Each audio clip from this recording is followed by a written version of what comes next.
Hello guys, welcome back to my channel and enjoy this fanfic part 1. Please like and subscribe to my channel. Now let's start the fanfic. Rias was looking out of one of the old schoolhouse's windows, which provided a great view over the school ground. The window was open and the president of the Occult Research Club leaned on to the windowsill, watching down to the schoolyard. She let her gaze wander over the pupils slowly pouring through the main gate, before they made their way to their respective classes. It was morning, maybe an hour before lessons would begin, and the school was already very much alive. The crimson-haired beauty scratched her nose, as her eyes wandered over a new face. She didn't realize at first, but her gaze returned quickly, following the new guy in his way. Kuo Academy used to be exclusively for girls, and it was only 2 years ago, when the board of directors decided to restructure the academy to allow mixed education. To be honest, Rias imagined it worse. She thought the place would soon be flooded by teenage boys, driven by their hormones. But it could be worse, she assumed. Yes, there were a few hardcore pervs, but other than that, most of the guys here seemed rather decent. Also, there didn't seem to be an awful lot of male students enrolled at all. The vast majority still was female. Rias let her thoughts wander around, while she inspected that new face on the schoolyard. She liked having track of who was who. Akeno. Rias called for her best friend and servant. She heard her queen setting a cup of tea down on the table in the clubroom and getting up from the sofa. Yes, President, Akeno replied, as she stepped to Rias' side, following her gaze to a rather tall boy, with dark black and tousled hair. The school uniform he was wearing didn't manage to hide his exquisite physique. He was very athletic, and the sizes of the male school uniforms seemed to be more for the slender type of person. He had a noticeably broad back and defined muscles, clearly visible in some areas on his suit coat. Rias resisted the urge to bite her lower lip, as she watched the young man walking slowly, almost carefully towards the main schoolhouse. He seemed very calm and collected. For a brief moment something to his left seemed to draw his attention as he turned to see what it was. Rias didn't know, of course, but she used the chance to look at his face. He had almost unnatural blue eyes, so blue in fact they seemed like blobs of color. But there was something else as well. He seemed to have a scar of some sorts, but before Rias could see what exactly it was, the new guy had already turned away and proceeded to walk to his destination. From where Rias was standing and from what she saw, the unnamed new figure had a rugged handsomeness to him. He did look a little old, thus Rias wondered which year he was. Or is he a new teacher? But why would he wear the school uniform if he was? No, the new one surely was a student. Who is that? She asked her second in command. The tall black-haired boy with the blue eyes and the scar. Akeno returned, and the club president simply nodded. That is Naruto Uzumaki, Akeno replied, having to concentrate while pronouncing his name. A fourth-year student. He transferred here about a week ago. Rumor says he might be German, but no one knows for sure. He barely talks. I wouldn't go so far to call him shy, but you know. He just doesn't say an awful lot. I see, Rias replied with a faint smile on her lips. Interesting. Thank you, Akeno. Of course, President, the raven-haired beauty replied before she turned away again. She knew that small smile on Rias' face all too well. The Crimson Princess clearly had something in mind, and Akeno was not sure if she liked what it could be. She knew her best friend better than anyone, probably better than she knew herself. Akeno was very well aware of what Rias was searching. She just hoped her friend would find it soon. Naruto was sitting in class, not paying too much attention to what his math teacher was rambling about. The guy was a nice person, and his lessons surely were interesting, at least for math. But the new transfer student couldn't concentrate even if he wanted to. His legs were hurting. Of course they were, they always were. He sighed loudly and obviously bored, looking out of the open window, hoping to maybe catch a little breath of wind. Naruto. The teacher called for him, but the new one didn't react. He didn't even hear the teacher talk to him. He hadn't realized the 2 times he got called before that either. Naruto, repeated the math teacher, this time a little louder. Naruto snapped out of his trance. Ah, yes. Sorry. He glanced at the blackboard and took the scribblings and sketched graphs in for a second. The polynomial converges towards infinity, because the root is continuously removable, he answered with a tiered voice. The teacher sighed in a mix of worry and annoyance. Yes, that's correct, of course, he replied, but I only wanted you to close the window for us. What is wrong with this boy? He never talks, but always knows everything. If I just knew what is bothering him, maybe I could help. Is it because he was just transferred here? Is he homesick? A girl next to Naruto snickered silently, before whispering something to her friend. Apologies, Naruto muttered, before he stood up to close the window. For a fraction of a second his legs weren't hurting anymore. He sat back down, as his gaze drifted back out of the window, before losing focus. Really, he should not be here. Anyone could have done this mission. Why was he, of all the people who could have gone, dispatched to do this? The organization had gone mushy in their heads, Naruto was sure of it. They knew full well that he needed to move in order to not feel that constant numbing pain all over his body. And they chose to send him on a mission where he would mostly sit around all day. Really? Are you fucking kidding me? Idiots. Hell, now his right arm was starting to hurt, too. Great. He needed to move, needed to punch something, then it would be better soon. But he was forbidden to participate in PECL. For a simple reason. Everyone would immediately see one of his biggest secrets. His cover would be blown. There was a moment, when he really wished this would happen, then at least he would get to do something with action. Missions which he was actually made for. Missions where he would move around a lot to avoid being seen, missions which were dangerous and full of adrenaline. Not this ridiculous waiting game. He was none of those undercover pretend and deceive bastards. Hell, he didn't even like to talk. He hated people for the most part. He lurked in the shadows till the time for his move came. He could get anywhere unnoticed, by utilizing almost impossible ways of getting there. Most of them requiring a strength and endurance an ordinary human could never achieve. Naruto neither was an ordinary human, nor had any difficulties with achieving things they could not. And that's why he was so extremely good in what he was doing. He was the best there was. And he knew it. So did the organization. Which left one question. When they obviously knew about his skills as well, who came up with the extra bright idea of sending him here? To a friggin' school. And why did the old man, the only one who Naruto truly trusted, agree? There had to be something behind it all. Naruto would figure it out. Sooner or later, his target would show up.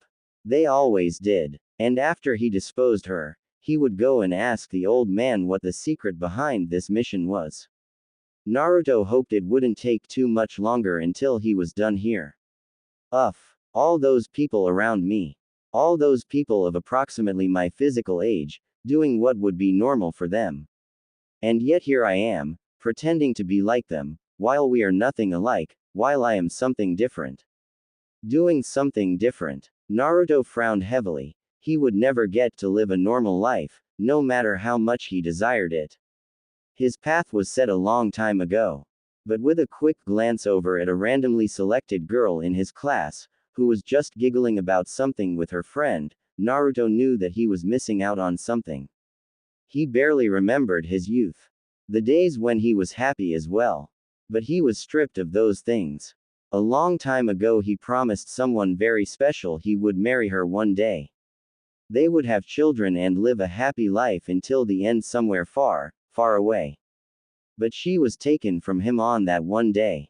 The day Naruto never thought back to. The day, which buried his old life and started his new one. No, he would not be able to lose someone again. Never again. Now, whenever Naruto thought back, it felt like an eternity had already passed. It possibly already had. He didn't even remember her face anymore. It was just a blurry vision of the past. A vision no one would ever be able to live up to. But despite everything, Naruto sometimes caught himself wishing for someone to be there for him. Someone whose loving arms he could fall into, when he was on the verge of breaking down. And he was on that verge a lot lately. Naruto was lonely and haunted by the shadows of his past, haunted by the memories of what happened and haunted by the things he had to do since then. Rationally, he was no one for a girlfriend. He dreamt about it, but his mind told him, he would only make the girl unhappy and cause her grief and suffering. But deep down in his heart he still desired it. Finally that damn bell rang, indicating the end of this enormously boring math lesson. Naruto wondered if it was only him, who had no problem solving all the supposedly difficult issues in a matter of seconds, or if anyone else had no problem with it either. Looking at the confused faces of his classmates, he was pretty sure the reason being was the former. The black-haired pupil grabbed his backpack and lazily hung it over his shoulder before walking out of the classroom. Naruto, the teacher asked and stopped him. The recently transferred student turned around and looked at his teacher with an asking expression. Are you all right? You seemed rather depressed the last week, the teacher asked him, with genuine worry in his eyes. Naruto just nodded. I'm fine, he said. When the expression of the teacher didn't change, he quickly added the next best reasonable thing he could come up with, just still getting used to things here. It's a little different from home, he said. Ha, home. Good joke. I don't even know where home is anymore.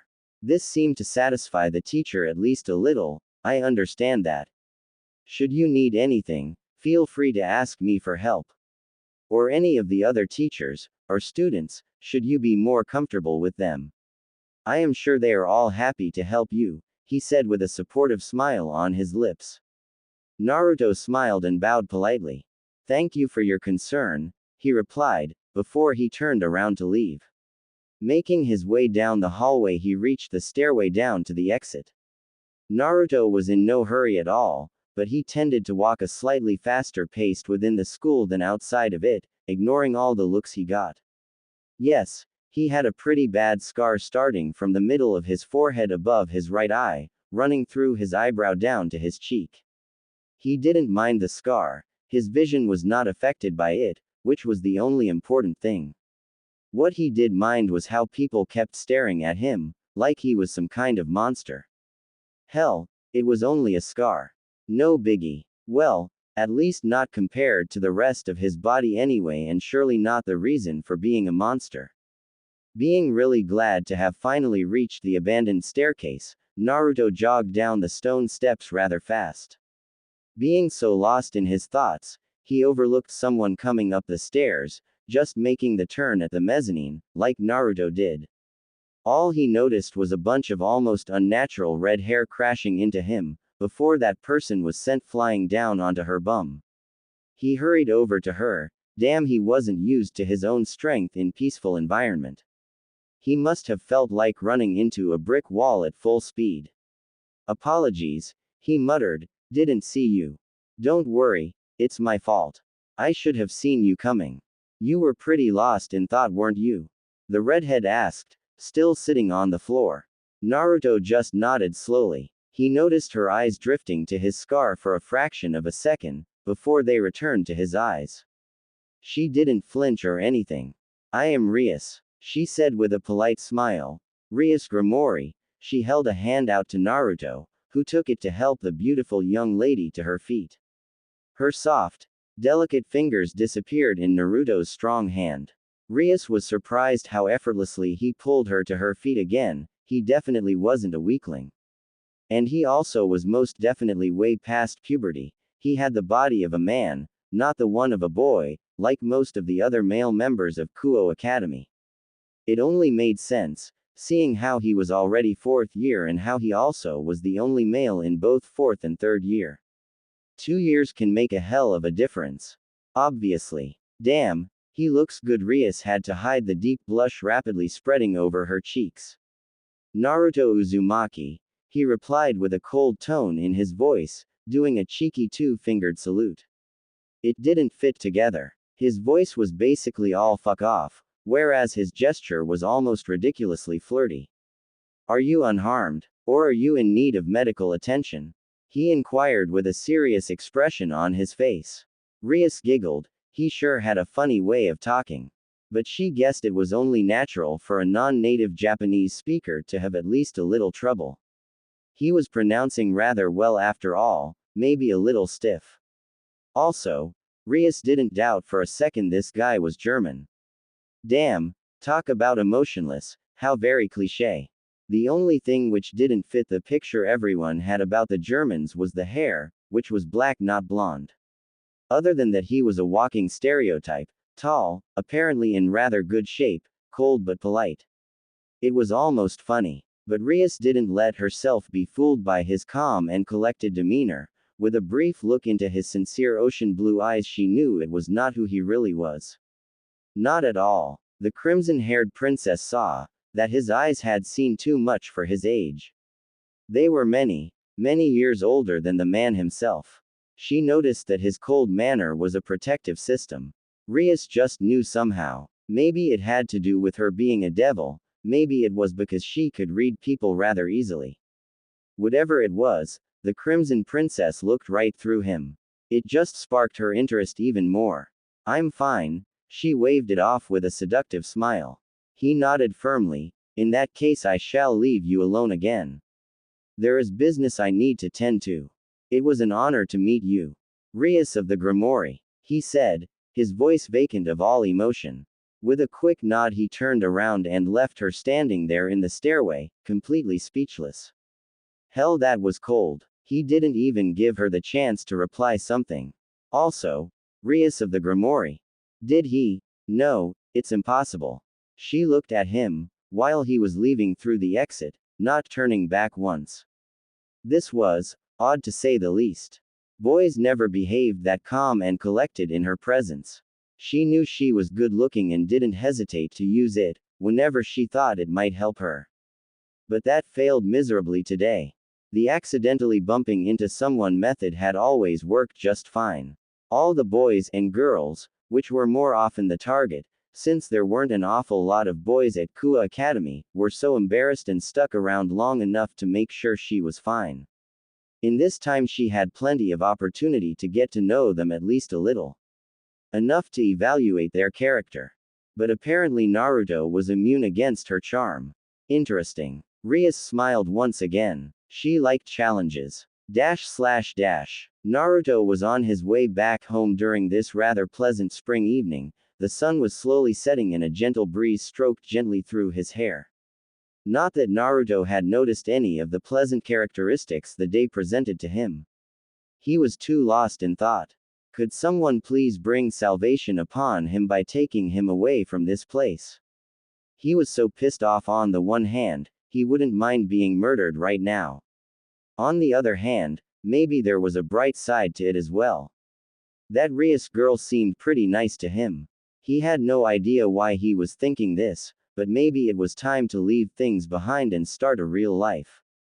Maybe he could find someone who would be willing to stay with him, despite his flaws. And maybe he could finally make his peace with what had happened. Maybe she'd forgive him for moving on. Maybe she would want him to move on and not hold on to a fading memory. God knew, it would be about time. Truth was, he was tired. So very tired. It was enough. Enough suffering, enough bloodshed. Naruto mentally kicked himself. What was he thinking? Was it let's think about stuff you cannot have day again? First during math and now again. Hell, this needed to stop. There were important matters, which needed his attention. He needed to concentrate, and the image of that breathtakingly gorgeous red-haired beauty didn't help him concentrate one bit. Besides, he had only spoken 2 sentences with Rias and didn't know anything about her, other than her name. But Naruto was lonely and suddenly her enchanting smile washed over his mind again, followed by that beautiful crimson hair of hers, which he imagined must feel like extra soft silk. The peaceful image of him gently stroking a stray lock of hair behind her ear made him feel warm and forget the pain in his legs for a second. Ah, a man can dream. No, a man cannot dream. This was a job, not free time. He was here to get something done, not to enjoy himself or catch up on his completely non-existent teens. Gosh, another reason why he was not useful for this undercover bullshit. Concentrate on the task at hand, you stupid moron. This was exactly why I prefer combat missions. No one freaking smiles at you. No one would, even if they'd see me. Footsteps behind Naruto suddenly pulled his thoughts back to reality, as something set an alarm bell off inside his head. He stopped dead in his tracks. Hello? A shy voice of a girl asked behind him. Naruto slowly turned around to see an average-sized, maybe a little bit on the short side, girl with beautiful black hair. She looked as innocent like a doll and had a deep red blush on her cheeks. Her nervousness was rather obvious. Are you Naruto? She asked carefully. The boy with the incredibly black hair nodded. I am, he confirmed with a neutral tone. Oh, good. The girl replied shyly. Naruto rose an eyebrow. What can I do for you? His voice might have contained a little bit of annoyance and he didn't care to hide it. I know this sounds a little creepy. But I have been watching you for a week now on your way home and you seem very nice, she started, nervously rubbing her thumbs together, while keeping her gaze fixed to the floor. She paused a moment, seeming to work up some courage, before she looked Naruto in his eyes with a serious expression. I want you to be my boyfriend, she exclaimed with all the strength she could muster. Naruto mustered her suspiciously. Ha ha ha, this is not happening, is it? There he was thinking about maybe trying and start his own life, about maybe finding a girl who would like him, and suddenly there appeared one out of thin air. It was almost hilarious. There was still a hurting hole inside of him, again poking his ribcage from the inside. A hole left all those years ago by her, before she was taken from him. And that emptiness inside of Naruto was now pleading him to give in to his urge of not being alone anymore, pushing him to say yes. And for the fraction of a second he thought about it. He opened his mouth to speak. No, he replied, turning away from her. His rational half won once again. What the hell was she thinking? He didn't even know her. He had never even seen her before today. Wait, I didn't mean right now. Just in general. Someday. Just give me a chance, that's all I ask for. The girl pleaded, but Naruto still didn't turn around, rubbing 2 fingers over the bridge of his nose. I don't even know your name, Naruto replied, still not moving. It's Yuma. Yuma Amano, the black-haired girl replied shyly. What a beautiful name. Naruto finally turned around to face her again. All right, he said with a sigh, if that's what it's going to take to get rid of her, fine. One date. One. He said, looking in her admittedly very beautiful violet eyes. The girl squealed in joy, as she thanked him overly happy and wrote down her number on a piece of paper, asking him to call her soon. Naruto nodded, before Yuma ran off, humming happily. Naruto felt a smile creep over his lips, but he crushed it immediately. Holy Lord, what did he get himself into? 3 days later, around the same time of the day he met her, possibly a little later, Naruto found himself at the park with Yuma. They had spent the whole day on their rather mainstream date. Naruto had no idea how to go on a date in this century, so he just looked it up on the internet before they went, hoping it would prepare him sufficiently. Apparently it did. Yuma seemed to have lots of fun. She was a terribly sweet girl and Naruto could not help but think that she deserved better than him anyway. He tried to keep a distance between them, but it was useless. Yuma came closer and closer until she basically snuggled up to him while they were walking through town, and even closer once they entered the park. She smelled nice and Naruto had to admit, it felt good to have someone who likes you so close. But it didn't matter. That was all the closeness he could allow, and he would end it at the end of their date. Not only for his, but mostly for her sake. He would only hurt her. You had your share of normal life today. See it this way, mate, at least you don't have put Rias through this. Naruto frowned. For the whole day he had spent with Yuma, he could not help but imagine what a date with Rias would look like. Hell, He was losing his punch. He was trained to kill people, not befriend them. Say, honey, Yuma began. She had started calling him honey sometime today, and even though he told her to stop it, she kept going. Actually, it sounded really nice to his ears, but then again, it was impossible. Do you like me? She asked. Naruto cleared his throat. The time to tell her was as good as any other. He just tried to come up with a way of telling her without breaking her heart. He wasn't good at this. Normally he never cared what words did to someone he talked to, because most of the time Naruto had already killed the person he was talking to. He always stayed behind, to be there, as the last bit of life fading away from his target. No one should die alone. Leaving someone, even if it was a target, to die by oneself was very dishonorable. He would not want to die alone either. This time was different. He needed to consider his words carefully. Yuma, listen, you are a very nice girl, and Yuma stopped him from talking further as she stepped in front of him, also halting his movement. She hugged him tightly, her bust pressing to his chest. She stretched herself up to reach his ear, and Naruto once again noticed how good she smelled. Would you die for me? Yuma whispered in his ear, before letting go of him. It took him a second longer than he liked for realization to dawn on him, as the sweet girl in front of him transformed into a grown, still drop-dead gorgeous, but deadly-looking woman with a pair of black feathered wings. He immediately noticed her, his target, the girl he had been sent to eliminate a couple of weeks ago. Great. Naruto had all his combat gear left at home. He didn't think that Yuma would be Raynare. He growled, narrowing his eyes. Well, mistakes were made. Oh, you know me already, she smiled, while summoning a light spear and launching herself into the air with her black wings. So we can jump over the whole boring introduction part, she laughed. If I'd known you and Yuma were the same person, I'd brought my katana and sliced you into pieces, Naruto growled. He never made mistakes. Never. At least not during missions where he could just fuck stuff up like he pleased. But he got bested by this fallen angel, after only a week of undercover crap. He had told his superiors that this wasn't a job for him, but they insisted. Stupid bunch of morons. In the end he was the one to pay the price for their incompetence. Yes, we both know you would have. But that's why I set you up like this. So you couldn't bring it with you. And with these words Raynare tossed the spear at Naruto, piercing through his chest. Naruto knew it wouldn't have been of any use to dodge. He might have been able to evade one or two of her blows without his gear, but in the end he would have died exhausted. He did this long enough to know when to struggle and when to give up. In the end it was his own fault for not being prepared. He had lost and accepted it. I had lost before I even began, finally. Maybe I'll see her again.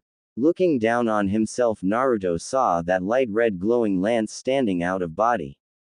He could feel the cold feeling through his body. Surprisingly, it didn't hurt at all. It was just there, somehow. And Naruto was aware of life fading away from him.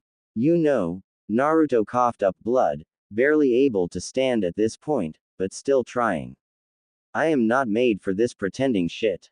Oh, I know. I am sorry, but that's why we requested you to kill me, Raynare replied, landing gracefully on Naruto's side, taking him gently her arms and slowly guiding him to the floor, so he didn't fall. He slowly shook his head. So everything was a setup all along. It made sense. A good plan, he presumed. Raynare held the feared in her arms, so he wouldn't die alone. There was some honor between warriors after all, and no one wants to die alone. She certainly wouldn't. To be honest, I would have liked to fight you fairly. But I guess we both had our orders. She continued, her voice surprisingly soft. I guess. He coughed weakly. For what it's worth, I enjoyed the date. Thank you, honey. Raynare smiled genuinely at Naruto, whose lips twitched, before his eyes closed. He could have sworn she looked sad. As his vision got blurry and he felt his eyelids get heavy, Naruto saw how Raynare's hair turned light purple for a second before becoming bright red. Her violet eyes soon were blue, and before he knew what was going on, he saw Rias holding him. His vision sharpened up one last time, before he fell into eternal darkness. The fallen angel let the spear vanish with a wave of her hand, before she folded Naruto, arms over his chest and placed him on the floor. Rest in peace, warrior. Raynare said softly before getting up. She felt so bad for this. Naruto was a good guy, he had been nice to her, even when she could easily tell how uncomfortable he was. It was a shame. He seemed like a decent guy. And he was really good looking too. With a last look back at the deceased, the fallen angel took off. She had done her job, if she liked it or not didn't matter.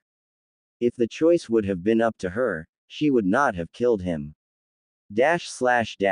Far away, Rias was feeling a strong magical pull, tearing her away to an unknown location. It was long ago that she was personally summoned by someone, and it was even longer ago that the drive to appear there was this strong. Something was not right. Akeno, Rias exclaimed. A moment later her queen came into the room. Yes, President, she said calmly. Come with me, the crimson-haired princess said as she took Akeno's hand and summoned a transportation circle. Where to? The priestess of thunder asked confused. No idea, was the only thing Rias replied before dragging her best friend Trough the circle to the other side. When Rias stepped out of the transportation circle, she saw someone lying on the floor, obviously dead. Even before she realized it was Naruto who laid slain on the ground, she noticed the amount of blood which was basically everywhere. Naruto! Rias exclaimed, hurrying over to the corpse, Akeno in tow. The black-haired girl placed her hand on his chest, only to frown heavily. What was this? What's wrong, Akeno? Is he dead? Rias asked, clearly tense like never before. This is strange, Akeno stated confused, only to get a really unsatisfied look from Rias. What is strange? Talk to me, Akeno, the Crimson Princess demanded. He has no heartbeat, but there is life in him. I have no idea how this is possible, but he is dead, though alive at the same time. It feels really strange. She tried to explain what she was feeling, but couldn't put it in words the way she'd like to. Can you heal him? Rias urged. Well, I am trying, Akeno shrugged, already deeply concentrated on the healing procedure. Do whatever you can, Akeno. Rias ordered. Her best friend's voice was panicking, which worried Akeno probably even more than the almost dead Naruto. A couple of minutes passed, while Akeno struggled for Naruto's life, but no matter how hard she tried, it was slowly slipping through her fingers like dry sand. It felt as if there simply was no life there to save. President, I am losing him. There is nothing I can do, Akeno said silently. She didn't possess the power to heal this injuries of his, and she most certainly didn't possess the power to pull his soul back to the living. If you really want to save him, there is only one thing I know you can do. But as your queen I have to tell you, it is not the wisest of action to reincarnate an ordinary human. He isn't special. Rias shook her head. No, he is special. I know it. Something is special about him, she stated almost a little too convinced. I will support whatever decision you make, President. But let me urge you to decide fast. Akeno said. Naruto was slipping away.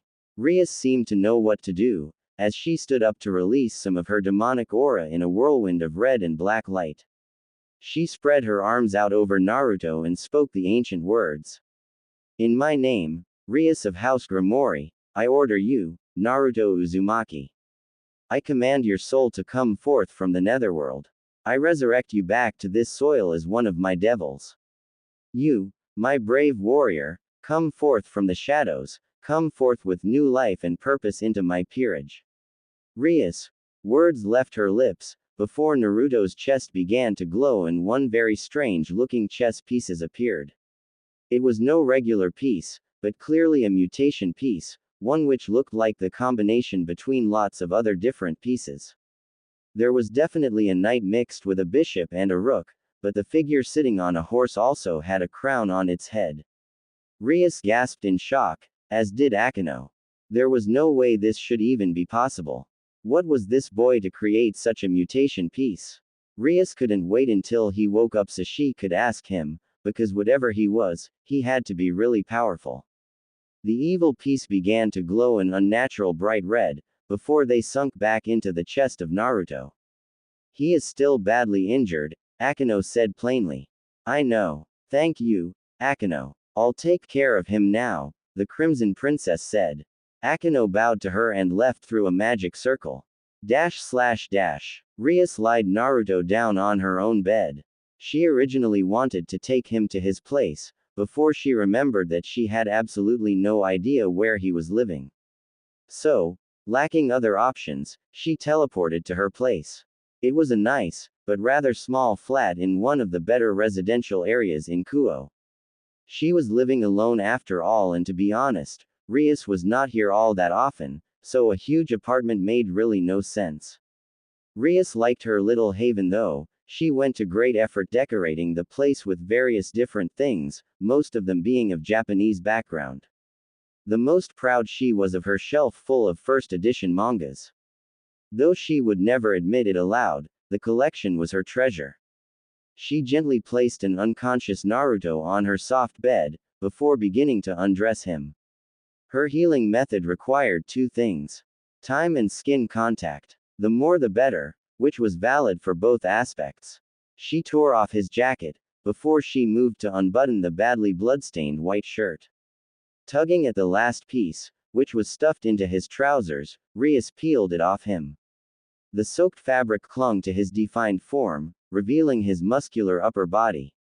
Rias tossed the cloth aside, before she froze, almost turned to stone. She blinked rapidly, taking in the absolutely unexpected sight in front of her.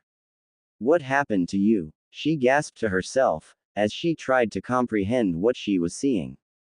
She couldn't believe her own eyes. Naruto had only one arm. At least only one real arm, which was his left. His right arm was from the shoulder downward flat black and of rough honeycomb structure. It was obviously some form of synthetic composite material, and incorporated some elliptical silver metallic parts which stood out a little bit from the rest of his arm. Naruto's elbow was also supported by the brushed silver metal, also some lines along the connection the arm had with the shoulder. It clearly was an artificial arm crafted using highly advanced cybernetics. Rias had read about the theoretical possibility of cybernetics in a magazine the Academy's library had, but she didn't know it was already applicable. Only Naruto's hand seemed perfectly natural, obviously the result of accurate adjustments so it wouldn't attract unwanted attention. As Rias stared longer, she noticed the arm spread fine tubes into Naruto's chest from his shoulder downward. Could it be that even more of his body was artificial? Rias had to force herself not to stare any longer. She had to save his life. It wouldn't be saved by staring at him. She unbuttoned his pants and tore them down, only to see two more cybernetic limbs. Both his legs were artificial, as well as one of his arms, made from the same dark black material. Rias pressed her hand to her mouth in shock. What happened to that poor man? What? It had something horrible inhuman to lose so many limbs. She swallowed hard. She could only begin to imagine how much this must hurt. Poor Naruto. You will be better soon. At least one of your sufferings I can take away from you. Rias gently tugged him under her sheets and removed his underpants, partly out of respect, but mostly because she honestly didn't want to know what else was replaced by synthetics. Looking at him hidden under the covers of her bed, he looked so peaceful, like he was asleep.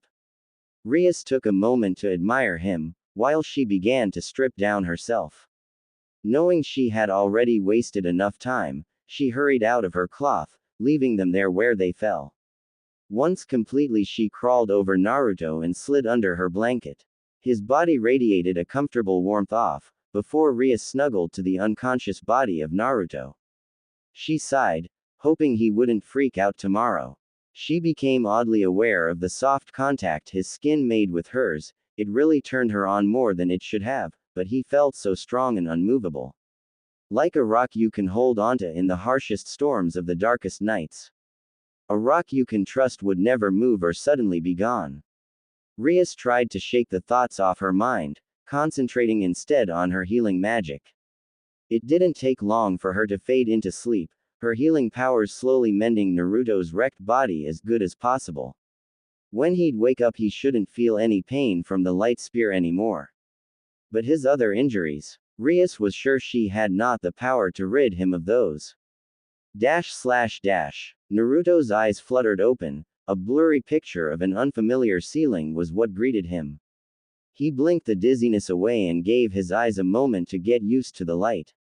Yes, he was in a foreign room. He let his head turn to his right, to see clothes spread all over the floor, a tidy desk with a laptop on it and a shelf full of mangas. The backsides of the books composed a picture of a girl lying on her side, while smiling at the spectator. Naruto tried to remember what happened, but his memory was completely blank. Strange, he thought to himself, as he turned his head to his left. He suddenly looked into the beautiful blue-green eyes of one gorgeous Rias Grimori. Her face was almost touching his, as her head was resting on his shoulder. She smiled at him warmly. "Good morning," she greeted, whispering, snuggling closer to him, clearly very comfortable with him around, as she pressed her ample to his side. Naruto blinked and was suddenly made aware of a couple of things. Rias was. They were in bed. He had no idea what happened. Clothes were basically everywhere, and they were currently in what had to be her room. He swallowed hard and tried to keep calm. Now was not the time for freaking out, but he felt so out of place. Naruto clearly remembered dying. He should not wake you next to a girl. He should not. Definitely not next to a girl, while being himself. What the hell happened? I have but 3 questions. And I will apologize in advance for their rude characteristics, Naruto spoke up calmly, ignoring Rias' greeting. The crimson-haired beauty kept smiling at him. "I can imagine." "Ask," she said sweetly, drawing a circle on his chest with the tip of her finger. "Firstly, why are we? Secondly, what happened? And thirdly, where are we?" he asked flatly. Rias couldn't help but giggle. He surely was very composed. She halfway expected him to jump out of bed while completely freaking out. On the other hand, she was not surprised by his calmness either.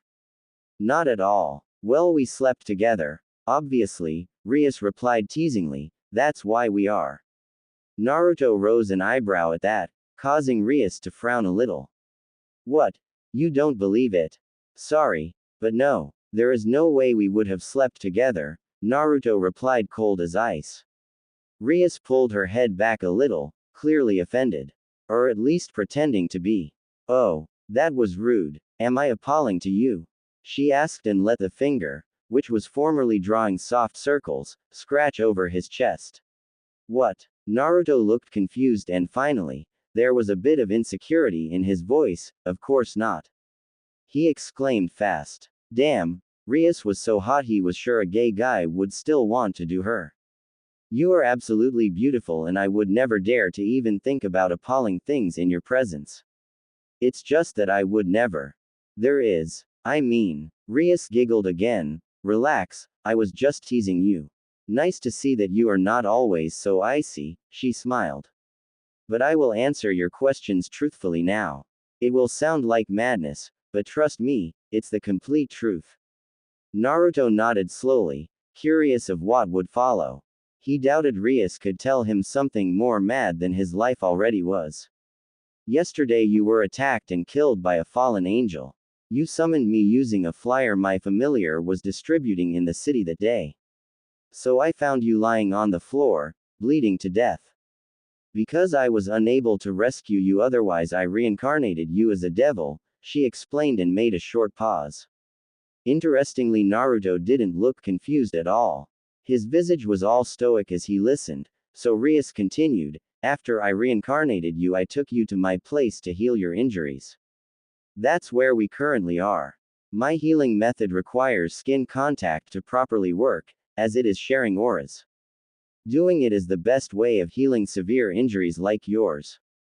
Don't worry, we didn't do it, I am still a virgin." Rias teased him and could have sworn his eyes lit up as she mentioned her purity, but he turned his head away immediately, looking up at the ceiling. So I am your devil now? He asked plainly after being silent for a few very long moments. Yes, she replied and was wondering about his choice of words. Your devil. Why did he assume he was hers now? He was correct, of course, but how did he? So which of your evil pieces am I, ma'am? He asked. As usual, his voice was calm and lacked any emotion. Rias gasped at that. How do you know about that? She asked. Please answer my last question, ma'am. Then you can poke holes in me. Rias didn't quite understand. Where was this ma'am suddenly coming from? You created a mutation piece. I still don't know what it is exactly, but it looked like a chimera, a combination between knight, rook and bishop, she answered, blushing hard. She still wanted to know why he was powerful enough to create such an evil piece. It was really awkward to tell him this to his face, even when she left the part with the crown out. Naruto knew about the evil piece system. He surely knew what it must mean for a devil to provoke such a reaction from the evil piece system. Too powerful to be put in a category. Even the most powerful queens didn't create mutation pieces. The closest thing Rias knew of was Graphia, her brother's queen, who took besides the queen piece 5 more pawns. But even she didn't mutate a evil piece. Naruto did. And he created something, which should have been impossible. Damn, that had to mean something. Naruto started to laugh joyfully. It was the first time Rias heard him laugh and it made her smile instantly. His laughter was the most genuine one she ever heard. Now you are just mocking me, ma'am, he replied, his voice now actually pretty lighthearted and nowhere near as serious as it used to be. I am not, Rias insisted. And what is it with that, ma'am, all of a sudden? Ah, yes. You have answered my questions, ma'am, he said, so I shall answer yours. He cleared his throat before starting.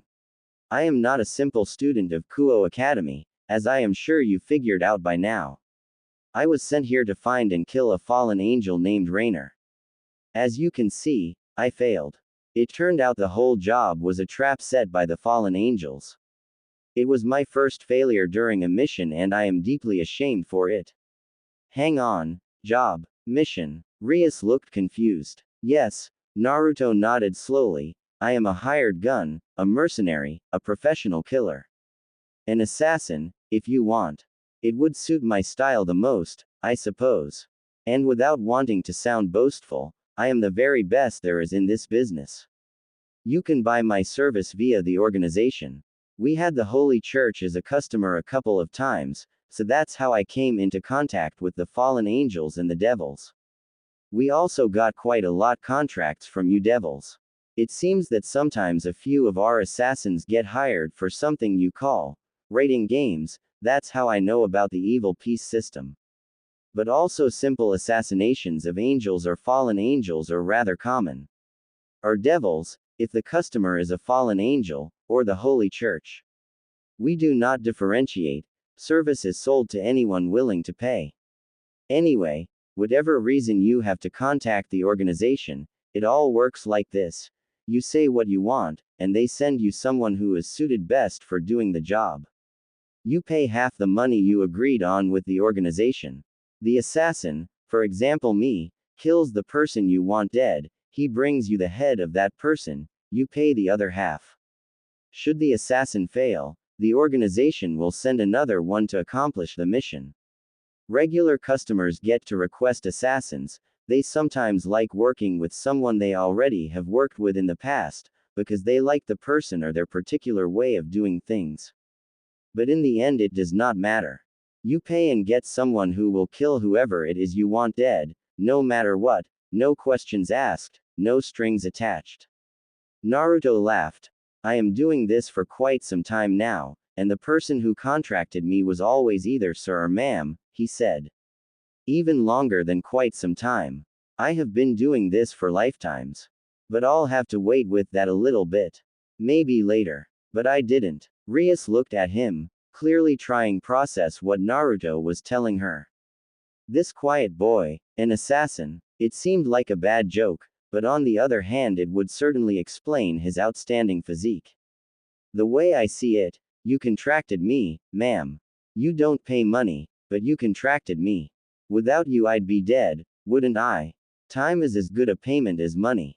That makes you a ma'am, he smiled at her.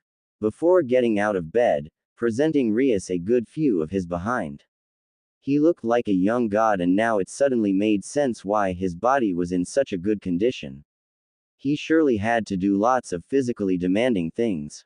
She also was relieved that his artificial legs didn't reach up all the way to his waist, but instead stopped a bit over the middle of his thighs.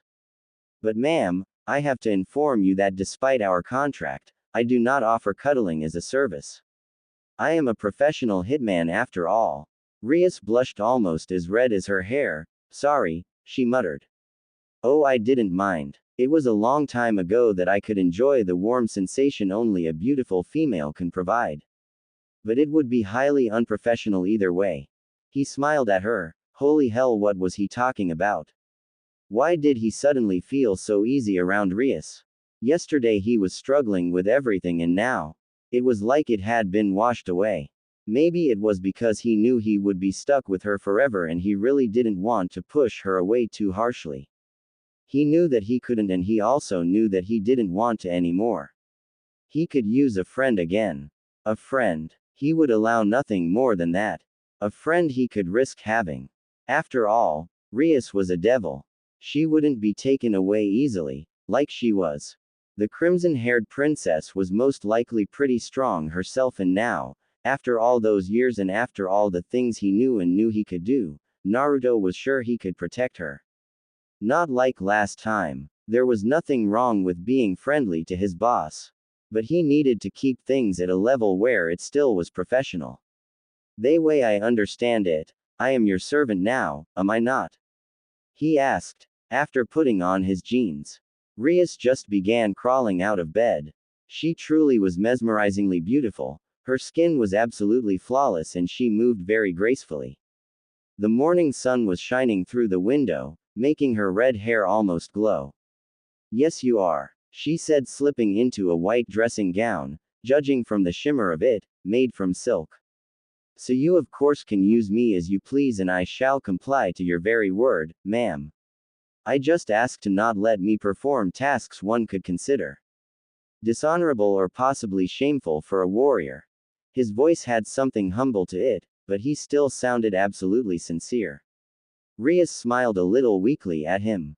He basically just told her that he was not her and he wanted her to keep her hands off him. She had to hide her disappointment. Rias would be lying if she'd say she wasn't attracted to him. Though she had no idea what it was, but something about him pulled her towards him. It made her notice him in the schoolyard, it made her decide to reincarnate him as a devil, and it made her decide to heal him herself. She didn't know him much, true, but Rias somehow wanted to be close to him. And the only way she knew of to show him was physical contact. The crimson-haired beauty always showed affection through her body, because she never knew how to do it with words. And now, to be put off like this, it was a pretty painful blow. Well, she had just met him, and he didn't know anything about her. Maybe it was normal. Maybe if she gave him a little time he would open up to her and realize her interest in him was legitimately because of him and not because he was technically hers. Maybe over time he'd allow her to be closer again. She would never use him, and certainly not like this. Of course, she said. Naruto immediately noticed the slight hurt tone in her voice, wondering if he overstepped his boundaries. Maybe he shouldn't have said anything. But he couldn't. As much as he wanted, he couldn't. The pain of losing someone he loved was something he never wanted to experience again. Never. And though he was certain that Rias could fend for herself, he was not ready. He didn't want an intimate relationship yet. Maybe he didn't want one ever again. Despite all that, Rias was still his boss now, wasn't she?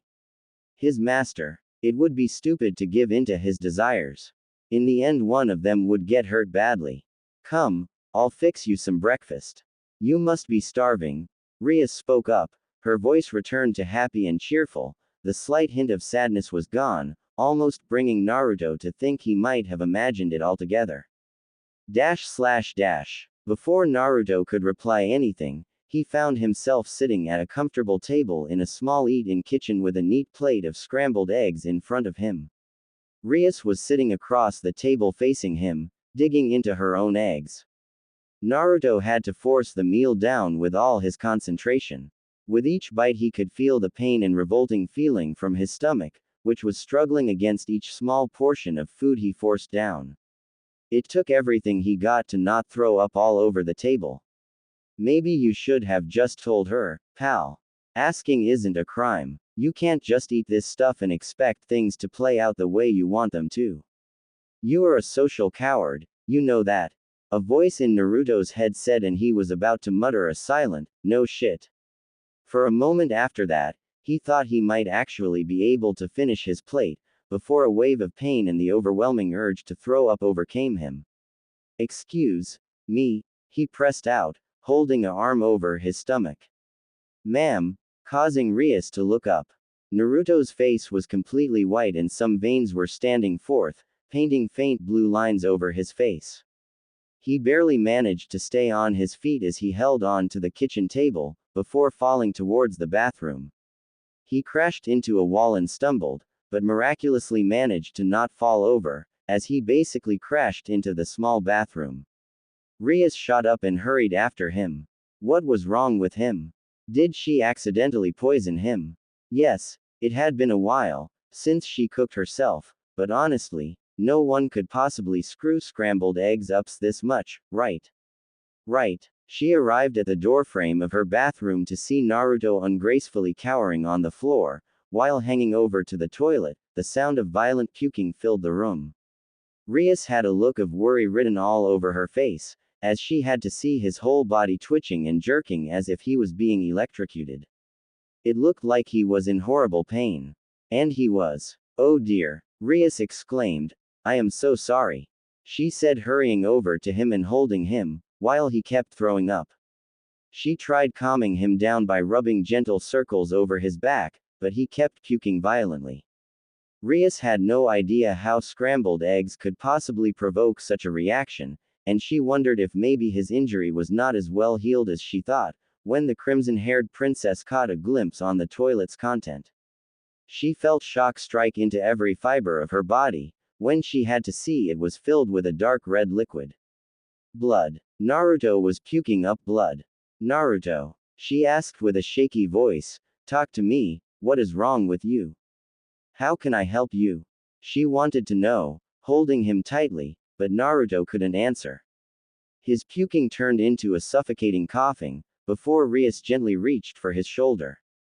She pulled him back from the toilet into her lap, as he kept coughing.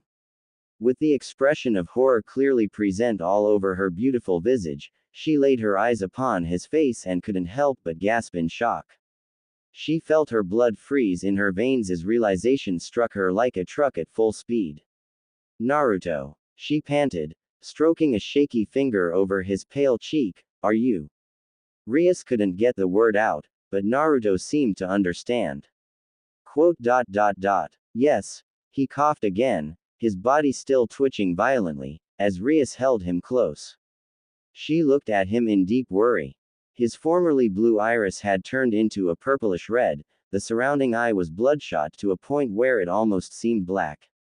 His skin started to crumble as if it was made from thin and dry paper, as he gasped for air with his mouth wide open. Rias had a perfect view on his unnatural long fangs, which surely were not this long just a few minutes ago.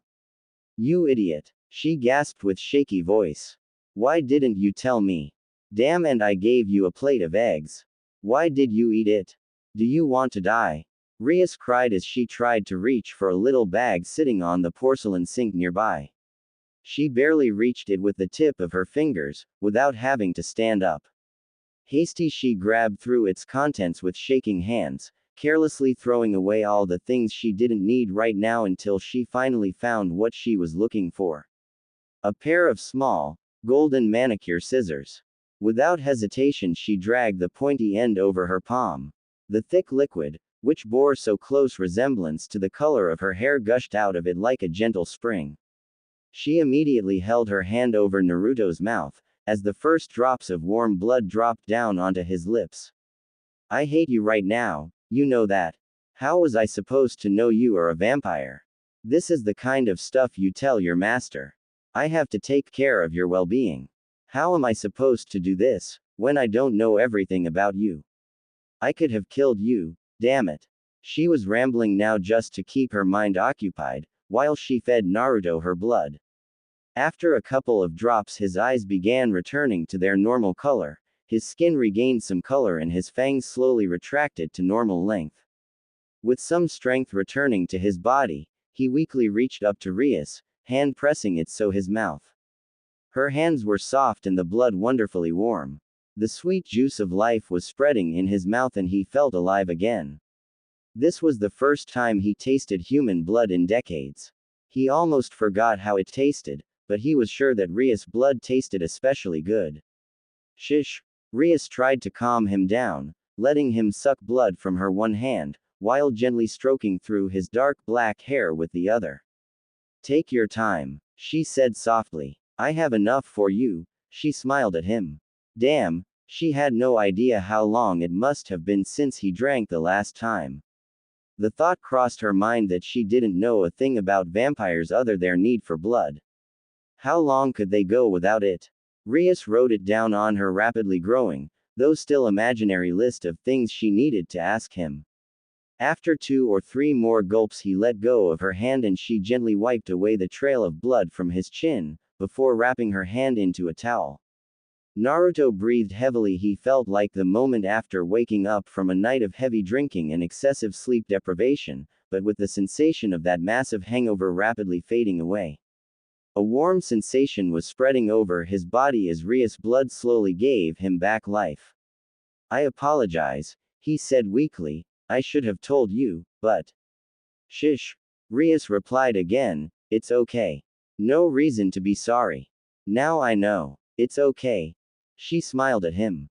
I understand now why your eyes lit up like they did, when I mentioned I still am a virgin. She giggled cutely, almost a little embarrassed. Is it that much more tasty? She asked, both trying to lighten up the mood as well as satisfying her own curiosity. Naruto shook his head, not only this. A single drop of virgin blood can do what a whole body of someone impure couldn't. He replied, leaving out the majority of his motivation and secrets for doing it. Rias would learn when she was ready for it. These things cannot be hurried. I am sure you will explain in time. Rias said with a supportive smile. Until then, whenever you are thirsty, you know where to find me. That certainly came rather unexpected for Naruto. Very unexpected. He wasn't sure if Rias was aware of all the consequences this offer came with. I can survive from animals, he stated. That doesn't sound like it would be particularly enjoyable, Rias noted with a smile. She still held Naruto close. I won't have one of my servants survive. I want them to live. Naruto's eyes drifted away for a moment. She sounded so serious about this, it reminded him of long-gone friends, who took care of this kind of need in the past. Thank you, ma'am, he said. Suddenly the way he pronounced ma'am sounded a lot like kiddo. Rias couldn't help but smile even wider. He had something terribly cute. Of course, she whispered in his ear. All right everyone, I want to introduce you to our newest member, Rias announced in front of the Occult Research Club. This is Naruto Uzumaki. He didn't take an evil piece from me, but added a mutation piece, which looks like a knight, rook and bishop fusion. Rias said with a forced serious expression on her face. She still couldn't believe what happened. Hello everyone, Naruto greeted with a little insecure smile. Damn, he still didn't like people, and even if they all were devils, he didn't care. He was no team player. He was a lone wolf, always had been and probably always will be. He also felt clearly uncomfortable how everyone was looking at him. Naruto, meet my peerage. Why don't you all introduce yourselves? Rias said, pointing at the group of people, who were sitting on 2 couches around a tea table, or standing. I am Kiba Yuto. I'm a knight as well, a blonde-haired, blue-eyed, almost ridiculously handsome boy greeted. Naruto guessed he was probably in his 2nd year of Kua Academy, because he really looked rather young. But he was sure Kiba would the main source for girls swooning, whenever he talked to them. Naruto felt the corner of his lips twitch upward a little at the thought. Nice to meet you, the boy added with a nod, which Naruto returned. I'm Kaneko Tuju, a bored voice of a small girl on the opposite couch said. She had white hair and golden eyes. Naruto guessed her to be about 12 years of age, but you never could tell with devils. She could have been hundreds of years old. I'm a rook, also like you, I guess, she shrugged, like she actually didn't care at all. Leave me alone and we'll get along perfectly, she said plainly. Naruto felt himself smile. Well, at least she spoke her mind. Leaving her alone shouldn't be a problem at all. She was a little girl, there was nothing he could possibly want or need from her. Kaneko, be nice to our new family member, a new voice said. It belonged to the raven-haired beauty standing behind Rias. Her black hair was tied up in a ponytail, and swung down almost to the ground, with 2 strands standing out on the top. She had yellow ribbons in her hair and truly beautiful, violet eyes. She seemed very calm and kind on her outside, radiating confidence off, almost like Rias. Whatever, Kaneko shrugged, reaching for one of the cookies lying on a plate in the middle of the table. I apologize for our rook, the young woman said and bowed slightly. If I may introduce myself, I am Akeno Himehima, the queen of Lady Grimori. It's a pleasure to meet you, she said as she walked over to Naruto and bowed once again. It's really interesting you created such a strange mutation piece. I never heard of something like this happening. You must be really powerful. With that, Akeno spoke out what everyone else was thinking. It should not have been possible for a normal person to create such a mutation piece, but yet here this Naruto guy was, doing exactly that. The Priestess of Thunder was curious to see what he could do with the power he undeniably possessed. She smiled at him, as she again came closer, definitely violating his private space. I look forward to seeing you in action, she purred. Akeno is quite the sadist, Rias explained with a light-hearted shrug, like it was the most natural thing in the world. Naruto shot her a confused look. She gets off on other people's pain, Rias explained further. Naruto couldn't help but chuckle at that a little. Pain was something he could easily bestow anyone with. It was what he did for centuries. Well, you sure are going to have fun with me, he said with a teasing smile. He had no idea how, but somehow when people accidentally pressed the right buttons of Naruto, the easygoing, laid-back and confident Naruto took over for the reserved one, who was usually responsible for conversation. At least for conversation with anyone, who was no customer of the organization. Was that it? Was he getting more comfortable here because he was contracted? Maybe. He would figure it out later. Well, I look forward to it. Akeno got even closer to him as she inhaled deeply. My, you already smell like blood, she whispered and had a light blush on her cheeks. Naruto inhaled sharply. There should have been no way she could smell that. He was completely caught off guard and couldn't reply. He barely managed to suppress the reflex to reach up to his lips, checking if he had some blood left on them. Luckily Rias stepped in for him. He couldn't change all of his clothes since yesterday. There is probably still blood on them. Don't worry, he didn't kill anyone on his way to school, though he did have my blood all over his face this morning. She thought to herself. Too bad. Akeno giggled as she stepped back and Naruto released the breath he was holding. After Rias fed him in her bathroom, thus knowing about his true nature, he had asked her to keep it a secret. Though this wasn't always the case at all, the new devil didn't like this part of his personality himself. Once he was a proud and confident vampire, but that was in the past. Now he felt really uncomfortable with this side of himself, even Rias knowing was strange, yet bearable. But everyone else, he couldn't take it. Rias agreed, as she saw how ashamed he was and how uncomfortably he shifted from one leg to the other, as he asked her to keep it a secret. Rias promised she wouldn't say a word and so, no one knew of his blood-sucking needs so far. Luckily, the president seemed to deal just fine with his condition, and Naruto was very grateful for it. She didn't judge him for it at all. Hell, she had even offered to feed him whenever he had to satisfy his thirst. This was an incredible gesture, one that secured her Naruto's unwavering loyalty, without her even knowing. He had gone way too long without drinking before today. Maybe if he'd given in to his more animalic needs, he would have regenerated from Raynare's light spear on his own. He most likely would have. But if he had, then he would not be here now, would he? Was this a good thing? Naruto would have to wait and see. They also kept his former occupation to themselves, thinking it would be best if no one knew for now. At least until everyone got used to him. He used to be a hired gun after all, and Rias could imagine that mostly Kiba and Akeno wouldn't trust a mercenary at all. She wanted to make things easier for all of them. One day when Naruto would have settled in, she'd fill everyone in on his previous occupation. Alright everyone, I guess that covers the important things for today. So let's have a little welcome party for Naruto, shall we? Rias suggested. I'll get some tea, Kaneko stated as she got up and left. Naruto rose an eyebrow at Rias, who formed a silent, relax, to him. 2 days later, after another club meeting. Alright everyone, that's it for today, you all may go home now. Naruto, I need to talk to you. Rias dismissed everyone. Kaneko and Kiba got up and left the clubroom without further ado, but Akeno stayed behind. She always stayed as long as the president, no matter what, so no one thought about it twice. Naruto waited for the door to be closed, before he turned around facing Rias, who was sitting behind her desk in her comfy chair. She looked like she plotted something, and Naruto chose not to comment on it.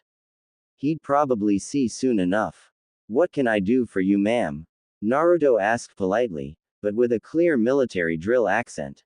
That slight undertone of making the title he gave her sound like kiddo was gone. Shame. Rias thought I really liked how it sounded.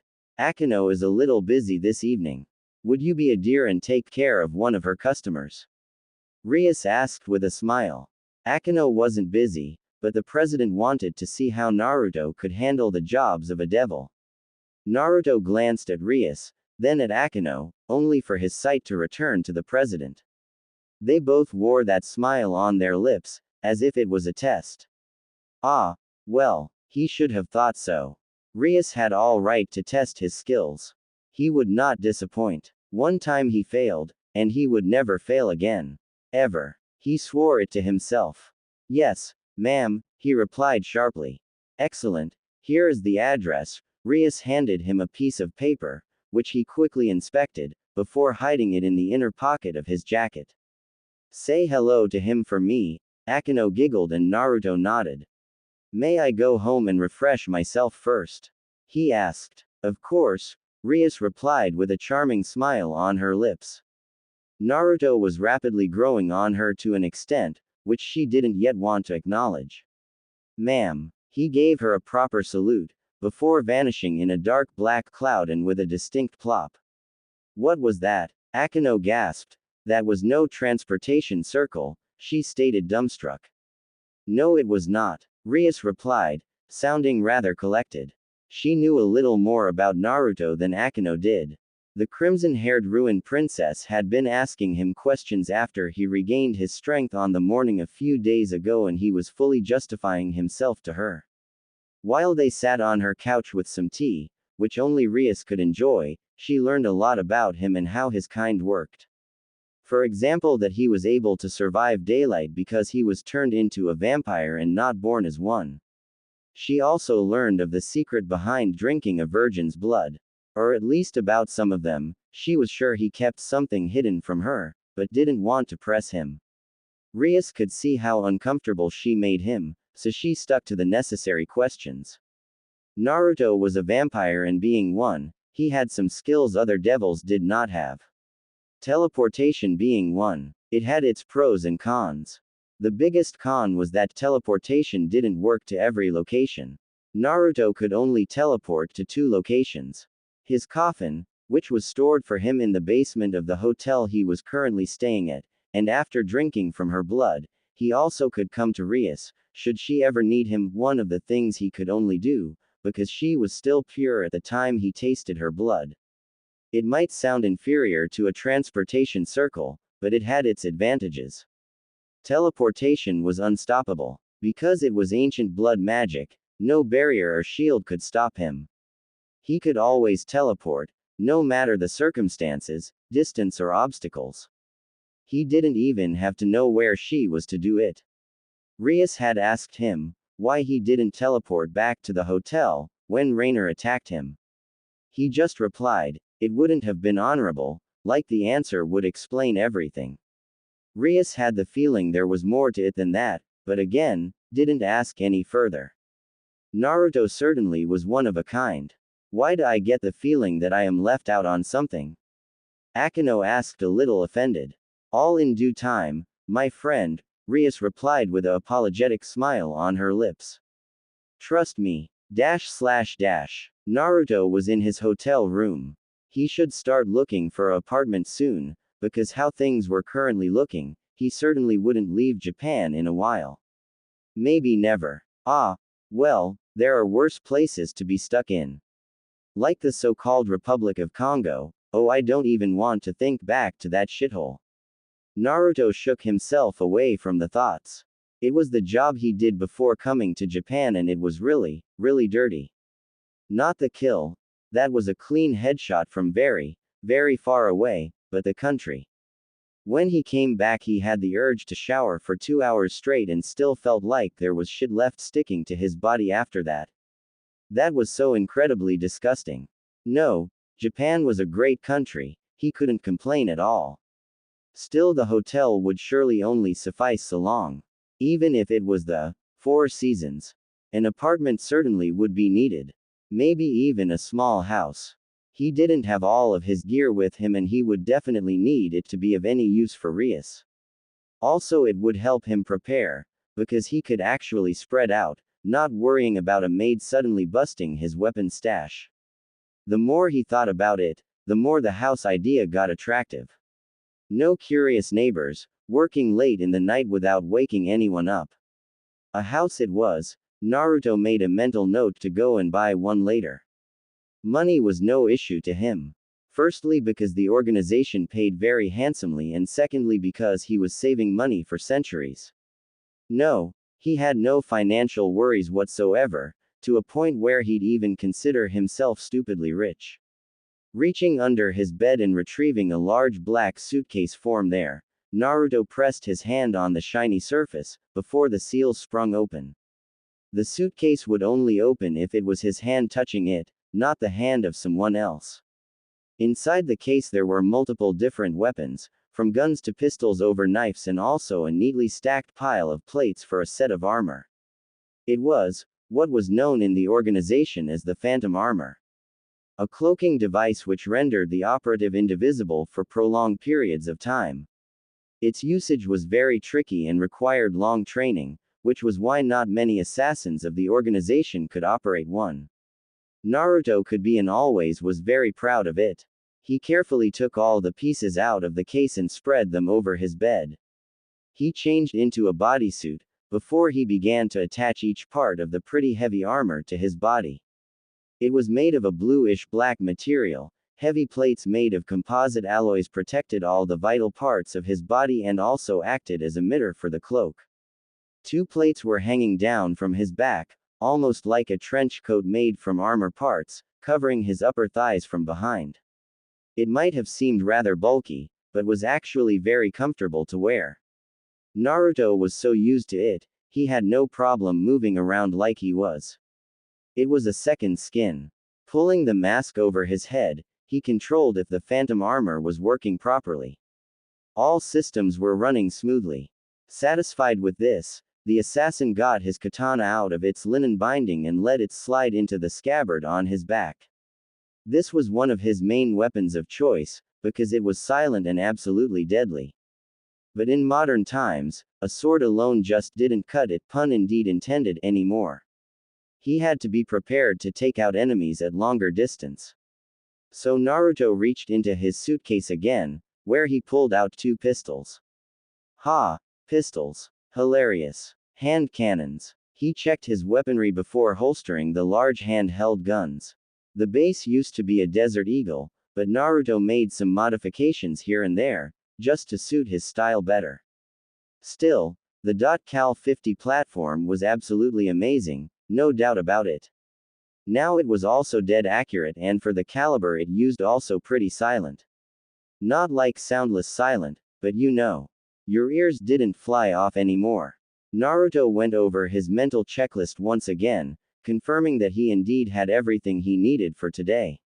He had no idea what awaited him, but the satellite image he looked at earlier suggested a rather quiet residential area. Rias seemed to want to test his skills in being stealthy. It should pose no problem. Naruto turned to the window in his bedroom, which he opened, before vanishing through it. He was gone into the night outside, making his way to that person he should take care of. Oh, how he loved that euphemism. Take care of someone. Sure thing. He had no idea how often he heard that phrase. Whenever someone wasn't comfortable with ordering someone's death. Strange. I didn't take Rias for a girl with a lot of remorse over her own decisions. Later, he rang the doorbell and waited. A couple of seconds passed, before there were footsteps, and the sound of a lock being opened. Yes, a man asked as he opened the door. He didn't see anyone in front of the door and was immediately pissed off. Those stupid kids with their prank buzzing all time were killing him. Where the hell is Akeno today? She never was unpunctual. Why today? Just as the man wanted to close the door again, a figure appeared right in front of him, manifesting itself from thin air. It certainly was not Akeno, but the man was sure it had to be a devil. No one else could just appear out of nowhere. Hello? He asked, confused as he looked at the dark mask. Are you? He wanted to know if this devil was the replacement for Akeno today, but was cut off by Naruto. Do you happen to know a certain Akeno Himehime? Naruto asked, his voice cold as ice. He only needed a fraction of a second to confirm the man indeed was the guy Rias talked about earlier, check his surroundings and decide on a way to proceed for each outcome of his answer. Sure. I am waiting for her to finally show up. I have an appointment, the target replied, confused. She sends her regards, Naruto replied, reaching for something on his back. // How do you think Naruto is doing? Akeno wanted to know. Rias shrugged. He is powerful, that much is for sure. But I have no idea about his social skills. I've spent some time with him over the last couple of days, which was quite the experience. I guess we will have to wait and see. But I don't expect him to find a regular today, he is filling in for you after all. So you did notice how he is either completely reluctant to speak or totally open and straightforward. It's really cute, Akeno smiled. You tell me about it. You should have seen him wake up in the morning after, you know, it happened. Rias laughed at the pleasant memory. Oh my, did he scream and jump out of bed?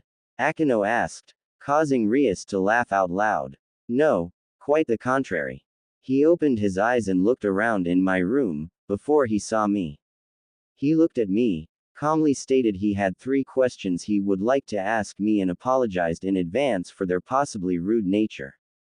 His words, not mine. Rias grinned as she thought back. He then proceeded to ask where he was, why we had been and what had happened. Completely calm and collected, like he is used to waking up with a girl at his side, Rias laughed.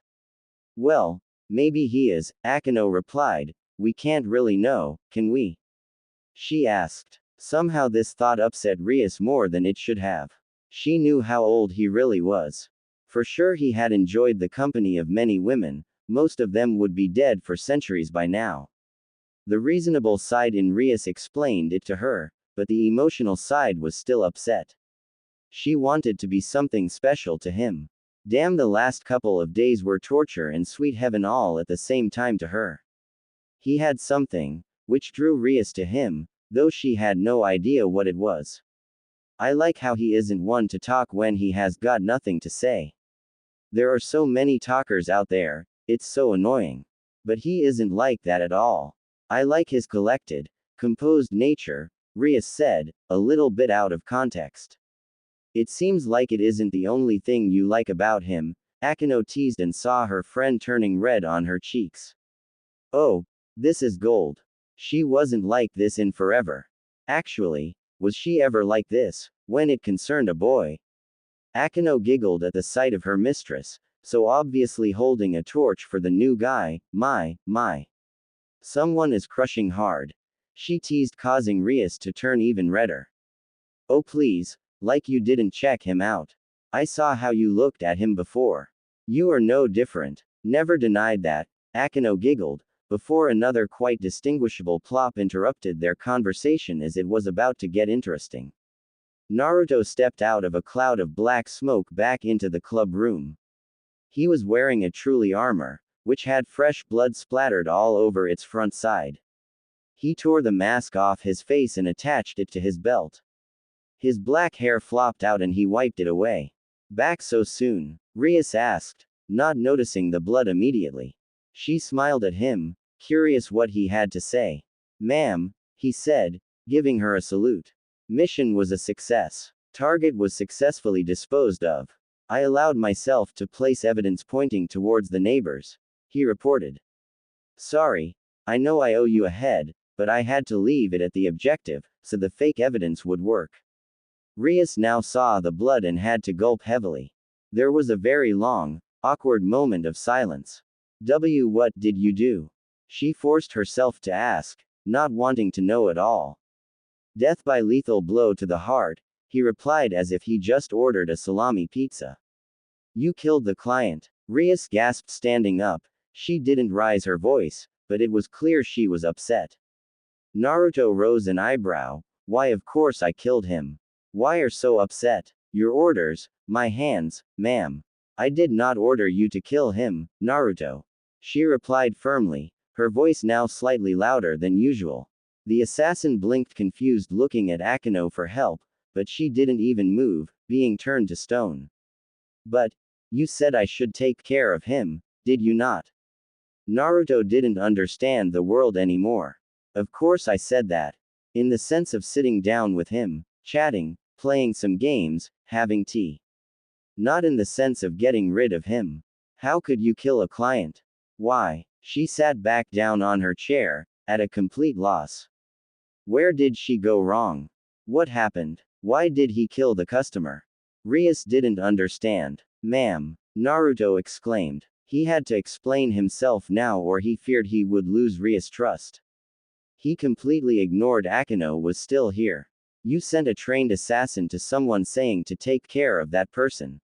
In my business, when you point a finger at someone saying these words, you want the person on the other end of your finger gone. Dead. Annihilated. That's the more or less polite phrase we use for, just kill the target, no one cares how, just do it, possibly now, when we actually don't want to say it so explicitly. It sure as hell does not mean to drink tea. I never heard it used this way. What were you expecting? He was really upset now himself, the more he thought about it. Not so much about her, but about himself, he should have known. Rias never worked with an assassin, there was no way she could have known. She was just a girl, a devil, true, but still a girl. How should she have known about the hitman slang? Naruto wanted to punch himself. Assassin. I am confused now, Akeno interposed, looking back and forth between Naruto and Rias. She had overcome her initial state of shock and regained her ability to speak. I am an idiot, Rias muttered, sounding beaten. She let her head sink to the cool wooden surface of the desk in front of her. A bloody idiot. My deepest apologies, ma'am. If I'd been aware of the nature of your task, I would have fulfilled it to your desire.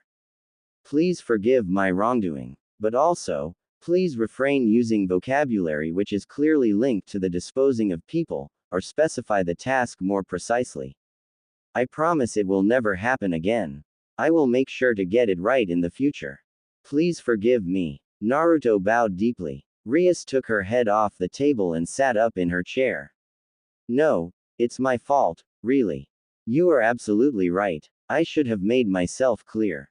I knew what you were and didn't think before sending you somewhere. I am the one who has to apologize, Naruto, she said.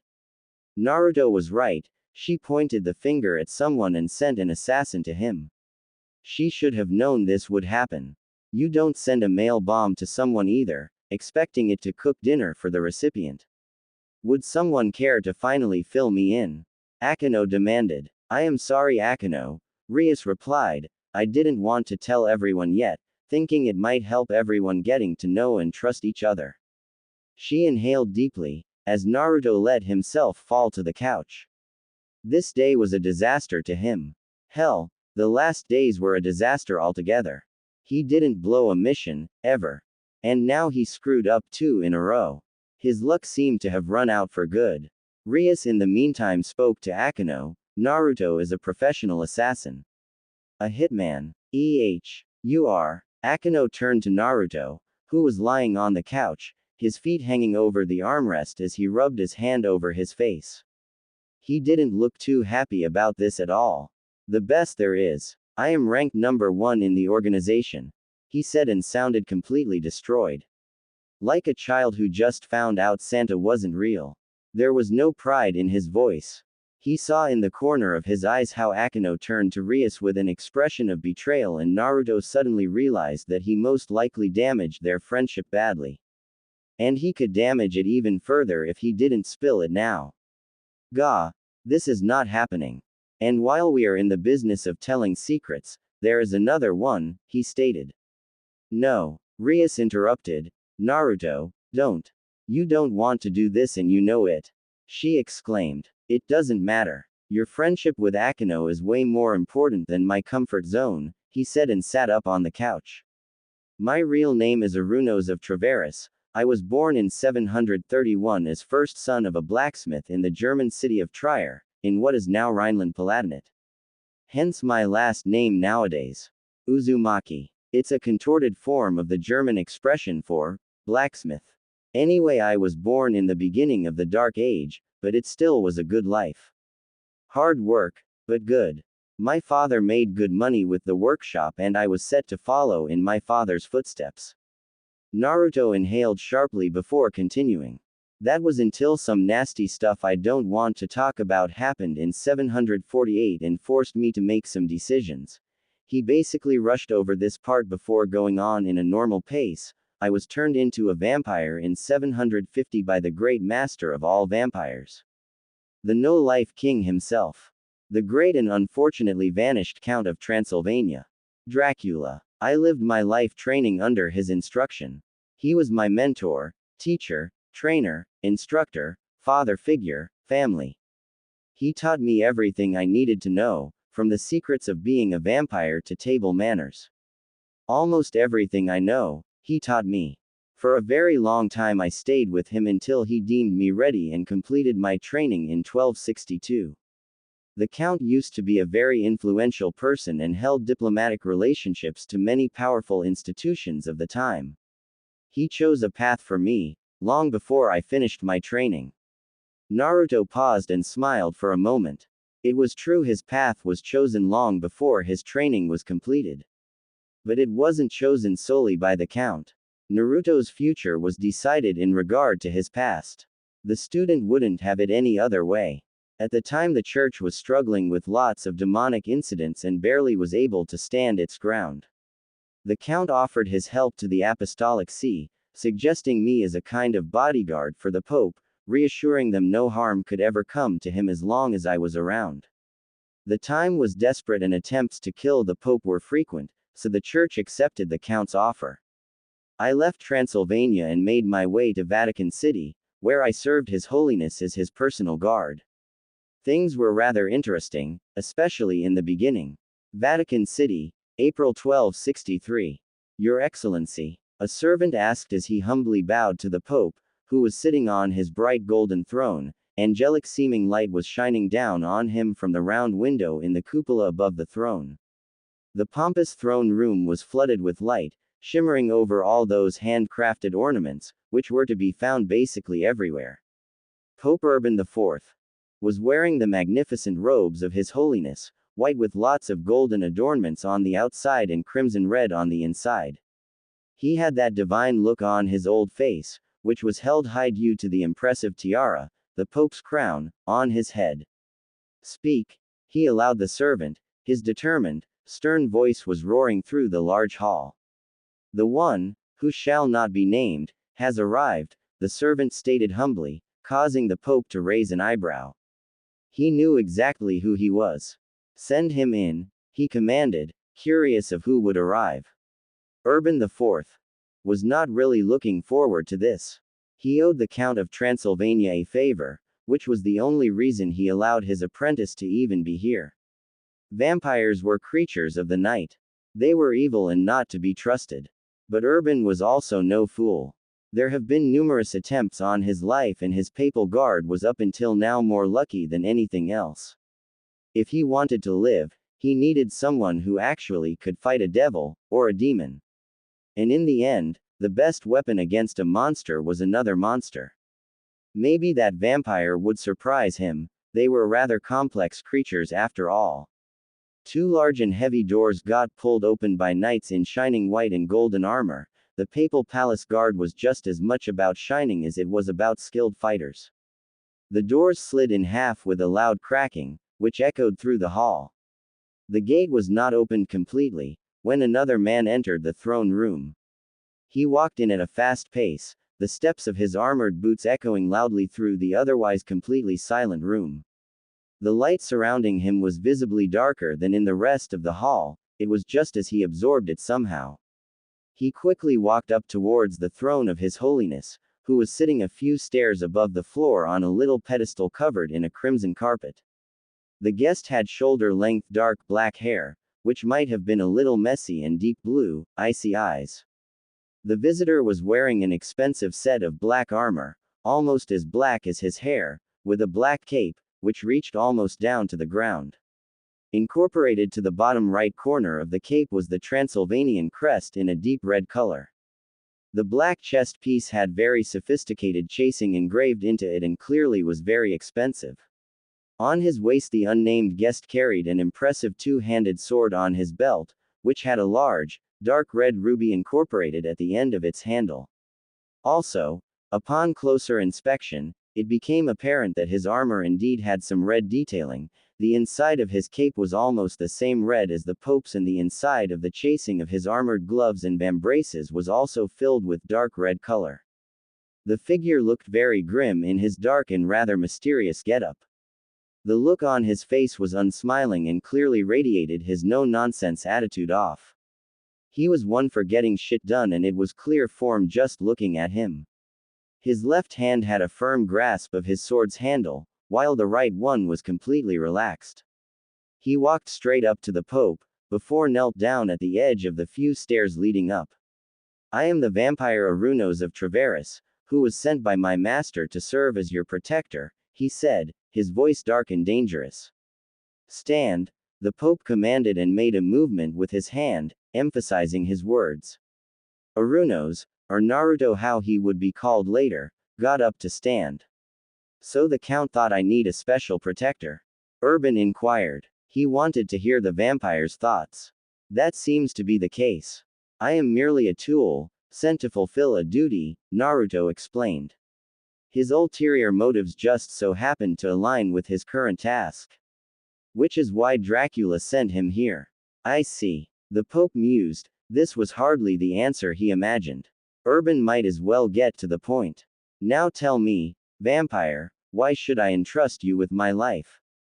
He wanted to know. Naruto watched as the servant who led him to the throne room approached His Holiness, apparently to tell him something.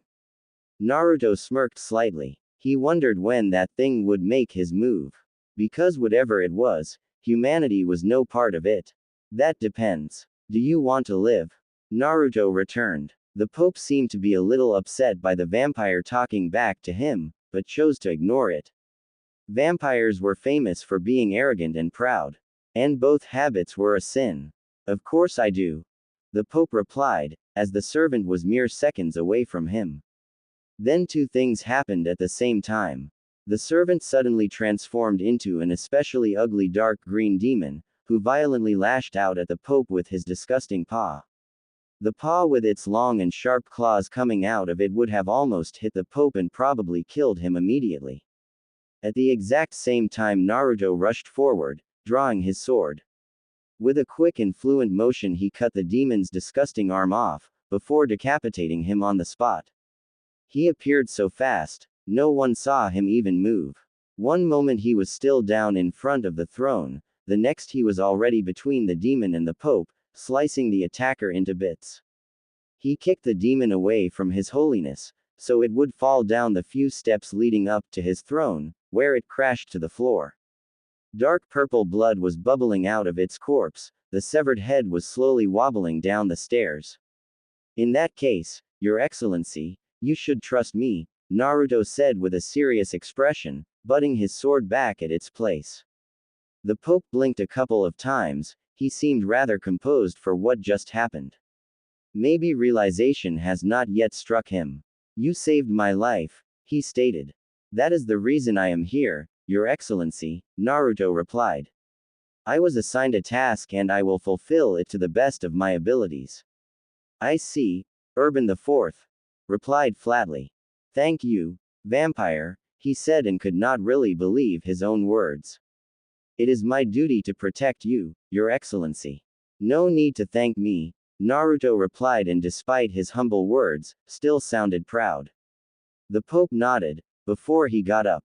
He would have never imagined that this vampire would actually save him, yet alone on the first day. Maybe he was wrong to think so badly of him, just because he was a creature of the night. A creature he now owed his life to. I will personally show you to your quarters, he stated, before leading the way. Naruto was walking right next to him. To be honest, I didn't imagine you to be like this, Urban said. And exactly like what did you imagine me? Naruto asked. He didn't have a lot of contact with humans over the last couple of 100 years, but knew that they were rather scared of vampires. Funny how many ridiculous rumors were going around. I don't know. I always thought vampires would be wild beasts, driven by bloodlust. But you seem very honorable. In fact, more honorable than most of the sycophants I tend to meet. I like men of action, not of words. The Pope praised and looked at the vampire walking to his right. He had a upright posture and a one-sided, proud smirk on his lips. The Pope suddenly wondered how a multi-hundred-year-old being sees humans, who merely live around half a decade at most. He imagined it must be quite humorous to watch. Well, we do have a beastly side to our nature, so your concerns are not totally in vain, Naruto stated, his voice suddenly lacked the proud undertone he had up until now. You are referring to the drinking of blood, am I correct? Urban wanted to know. As he approached a door, guarded by palace guards. They opened it for His Holiness, who was leading Naruto into the truly beautiful papal gardens. They were overflowing with flowers of all colors and forms and a sweet scent was heavy in the spring air. As Naruto stepped outside he pulled a large hood of his cloak over his head, shielding him from the sunshine. It didn't exactly do him harm, it was just very uncomfortable. Like little needles pinching his skin. You are, Naruto confirmed, when he was sure they were out of earshot of the guards. Drinking blood is an unpleasant necessity, I am afraid. I understand it has to be the blood of a virgin, in order to keep your strength, Urban continued. To be perfectly honest, he found vampires rather fascinating, though he had only read about them in books. And knew the things Count Dracula had told him in his letters. The Count apparently already told you much, Naruto concluded, as he followed the Pope through the truly magnificent gardens. He wondered who cared for them, because there was not a single calm out of place. Yes, he has. I also like to read a lot, you know, Urban replied with a smile. Reading made him happy. But rest assured, I will find a way to fulfill these sinful desires in a way our Lord can consent to. The Pope promised and Naruto could not help but wonder how that would work. It was drinking blood after all. The sheer nature of it seemed to contradict everything the church would ever consider pure. 2 days later. Naruto was sitting on the comfortable, large bed in his chambers. He was actually very surprised by them, they were rather luxurious and also kept in pretty dark colors. Naruto felt at ease here, the walls were held in black wood paneling, while the floor was dark brown. The windows had shutters installed to them, so a little bit of light could shimmer into the rooms of Naruto's chambers, but without being too bright. Naruto could walk in daylight, but it was uncomfortable to him nevertheless, so this detail came in very handy. He preferred darkness after all, and to be rid of that stinging feeling the sun caused, at least when he was in his rooms, was just a nice touch. It helped him relax, not that Naruto was one for relaxing a lot. He had a combined living and bedroom, which a large table with a couple of chairs around it and separate desk. To the right side of the room was his four-postered bed, which had dark red, slightly see-through curtains.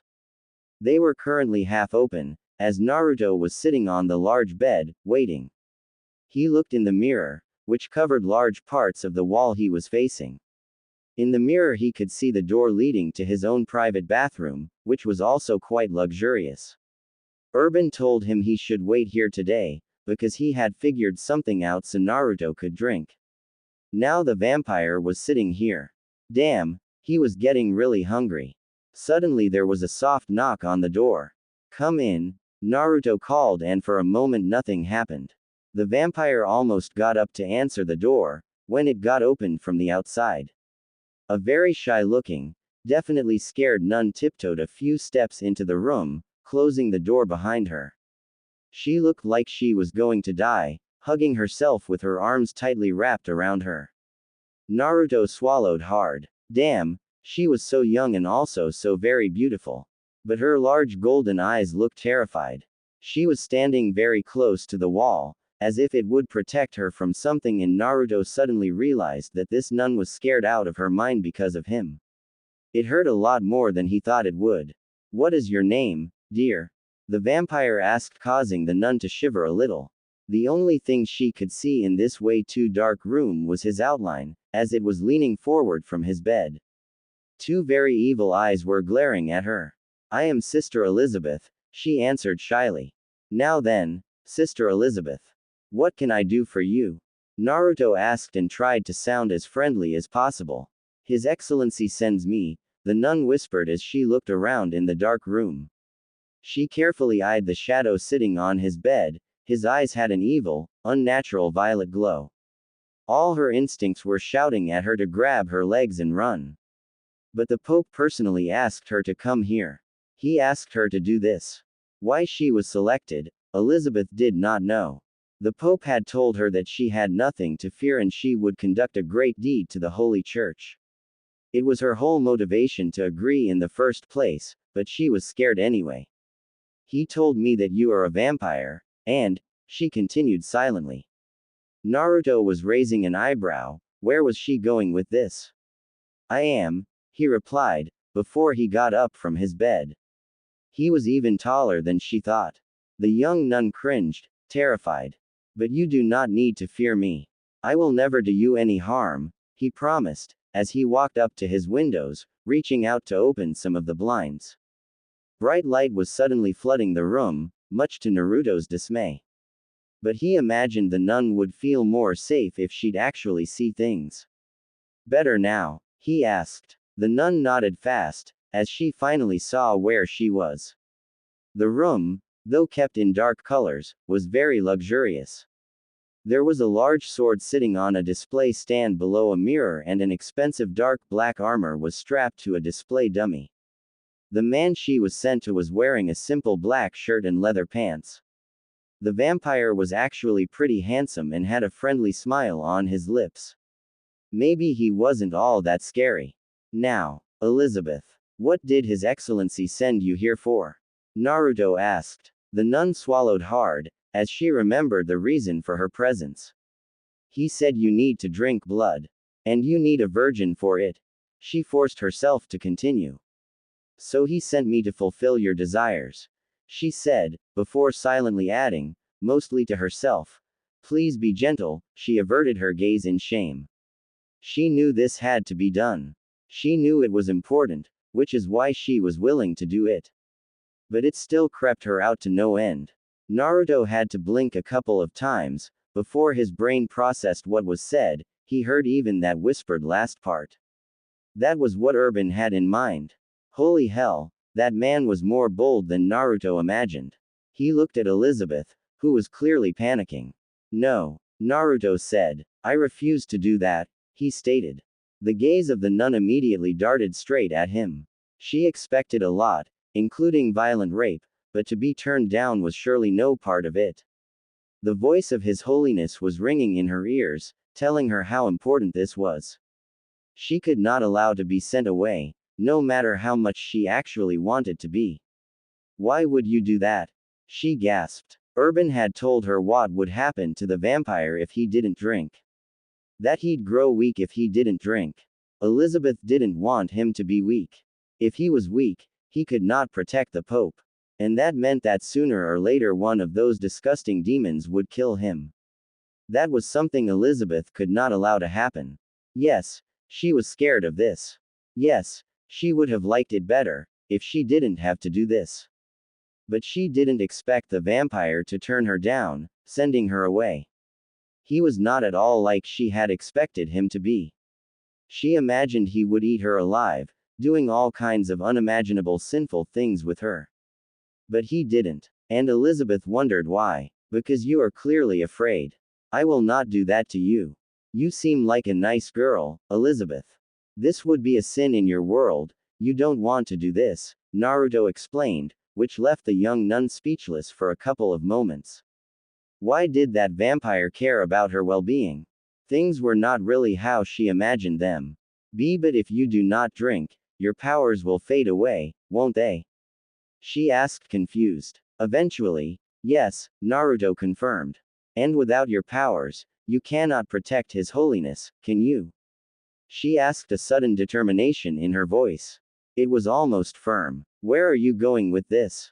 Naruto wanted to know. If you can't protect His Holiness, because you didn't drink, then it is my fault if harm came to him. Elizabeth exclaimed, walking towards Naruto. And I would never forgive myself if that would happen. She fiddled around on her black dress with clumsy fingers, before it came loose and fell to the ground, revealing her slender, pale body. She pulled off her veil, which hid her hazelnut brown, slightly curly hair. All my sins have been forgiven in advance. I am yours. She announced, now leaving Naruto completely speechless. She was. What in the name of all the devils had they told her would happen here? Why was she? While it was true that blood played an aphrodisiac part during intercourse with a vampire, the two parts didn't necessarily need each other. While you can fool around with food during, doesn't mean you necessarily have to eat as well, does it? What Naruto was seeing was just wrong on so many levels. He quickly picked up her dress and hung it over her shoulders to cover her up. I'd like to get to know you better first and explain a few things later, Naruto said with a smile, gesturing towards the table. Why don't you tell me a little bit about yourself, Elizabeth? He asked of her. Another 2 days later, Urban knocked at the door of Naruto, before letting himself in. He saw Elizabeth, the nun, sitting in the middle of Naruto's bed, the vampire behind her. She had her dress down over her left shoulder, revealing one of her too delicate. Naruto was currently biting into the soft flesh, which connected her shoulder to her neck. Elizabeth had her mouth wide open, a silent moan was escaping her rose lips and a deep flush was covering her cheeks. As she had her head backwards, it was resting on Naruto's shoulder. He had his arms wrapped around her waist from behind, not to keep her from running away. She was way too caught up in the sensation to even think about leaving. No, he held her tight, just to reassure her that nothing bad would happen to her. A fine line of blood was running down on her front side and over her, leaving a dark red line on her otherwise so pale skin, before the drop of blood reached her hard nipple. It was a soft and slightly tingling sensation, which educed another soft moan of Elizabeth. Naruto became aware of another presence in the room. He left Elizabeth, soft flesh and the wonderful taste of her blood to look at Urban IV, who didn't mean to stare, but could not help. He snapped out of it, when he realized that Naruto was aware of his presence. I see you two are getting along now. That is good to see. I need you at my side, Naruto. We travel to Paris in a couple of hours, Urban announced. As you wish, Your Excellency. Naruto replied, licking his lips clean, while handing the nun a silk towel, to clean herself up. Elizabeth in the meantime pressed the soft fabric to her wound, as she covered up again. Her face was still deep red from both the pleasure she received because of her blood being sucked, which was ridiculously arousing, as well as the embarrassment of being caught by the Pope. But he sent her to do this, did he not? I will prepare your luggage, Lord Arunos, she humbly stated, before she slid off the bed and left. There have been trust issues in the first days, but that surprisingly enough was overcome rather quickly. I made some friends and eventually became more than a bodyguard to His Holiness. As time passed, I became his most trusted advisor and best friend. Naruto smiled at the memory. Urban IV was a good friend of his. Unfortunately, he died rather soon. But at least Elizabeth stayed at his side for a relatively long time, before she replaced herself with another young and beautiful nun. She taught her how Naruto liked and handled things, so her start was way easier than Elizabeth's was. Her name was Anisha and she was just as beautiful and caring as Elizabeth, with silver hair and bright green eyes. It was a sad day for both Naruto and Anisha when Sister Elizabeth passed away at an almost unnatural high age for a human. So you have been with the church? Akeno wanted to know. She couldn't believe her ears. Yes. Naruto nodded. I protected a lot of popes and served them all well, until one day the threat demons and devils posed got out of hand. The then Pope decided I would be more helpful when fighting in the front lines, instead of protecting his in a fort, where I was basically just following him around all day. Thus, I was transferred to the Holy Roman Inquisition under His Holiness, Pope Nicholas V, in 1449 and soon promoted to a secret Grand Inquisitor. You have been an Inquisitor as well? Akeno gasped. She could not believe any of this. How the hell was Rias so calm? She most likely knew his story already, but still. These were major news. That is correct. I hunted down devils, demons and fallen angels with deadly precision. Nicholas V was surely a strategic genius. Under his command I was able to greatly decimate the enemy lines. But unfortunately his time came one day as well, and the next pope didn't see the issue as pressing, as Nicholas did. But he left me a rather free hand in the matter nevertheless. So I kept pacifying areas with alarming activities. Wherever I could help, I did. Interestingly, over time the cause of most incidents changed from devils to fallen angels. I'd like to think that I did my job very well, maybe a little too well, because I got less and less to do with each year. So you did not only hunt devils, did you? Akeno inquired. Of course not. Silly, Rias interjected while shaking her head. You know as well as I do that we withdrew most human interaction during that time. We adopted the contract system, and so the only devils left for Naruto to fight were strays. The fallen angels were the only ones who still caused a commotion. She helped out. Naruto nodded. That is true. However, time progressed and the threat fallen angels and devils posed to mankind slowly turned to be negligible, so around 1750 the Holy Roman Inquisition was shut down by His Holiness, Pope Innocent VIII. Following the shutdown, I was ordered back to the Vatican, where I for reasons I do not know didn't get any more jobs, nor was I allowed to serve as the Pope's bodyguard anymore. I guess they forgot me someday, because all I did was sit around. For centuries, I just sat in my room and waited. Sometimes a monk would come by and ask me questions about the past, but that was rare. It was pure poison for me. Once I was a proud and chivalrous knight and vampire, protecting the weak while punishing the evil. I had honor and pride, but in that time it just faded away. Day in day out I was just sitting around, feeling absolutely useless. The people I swore to protect and fight for, the people I trusted just forgot about me. It was a terrible feeling. I just waited for something to happen, but it was futile. Nothing ever happened. Until they apparently remembered they had a spare vampire waiting somewhere, who suddenly came in rather handy. Naruto snorted loudly, his eyes falling to the floor. What happened? Akeno asked silently. She had that feeling it would not be nice. I served His Holiness in the church for nearly 800 years before I was sold. Naruto spat the last word like it was poisonous. He felt the feeling of humiliation and betrayal creeping up in him again, as it did every time he thought back to it. I served them with all my heart and body for the better part of a millennium, and after all I did for them. After all I endured in their name. After all the sacrifices I made to protect them. All they do is sell me to save their own sorry asses.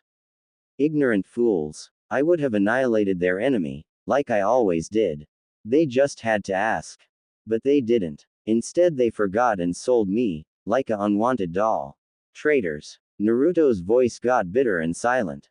Akeno looked at Naruto, who was fighting with tears. If she wasn't here herself, she wouldn't believe any of this. Rias spoke up for Naruto. She already knew the story and he had trouble with that part in front of her as well. She figured it out herself, so all he had to do was nod. They sold him to the Nazis, so they could run experiments on him. In exchange, the Nazis promised to spare the church, if they'd win the war, Rias explained to her best friend. Akeno formed a silent, "Oh. They paid for it. Both sides," Naruto replied bitterly. After that I wandered Earth aimlessly. I had no purpose anymore, no reason to exist. My pride and honor was stripped from me. The world had changed and society as well. I was viewed as a freak, as someone who wasn't right in his head.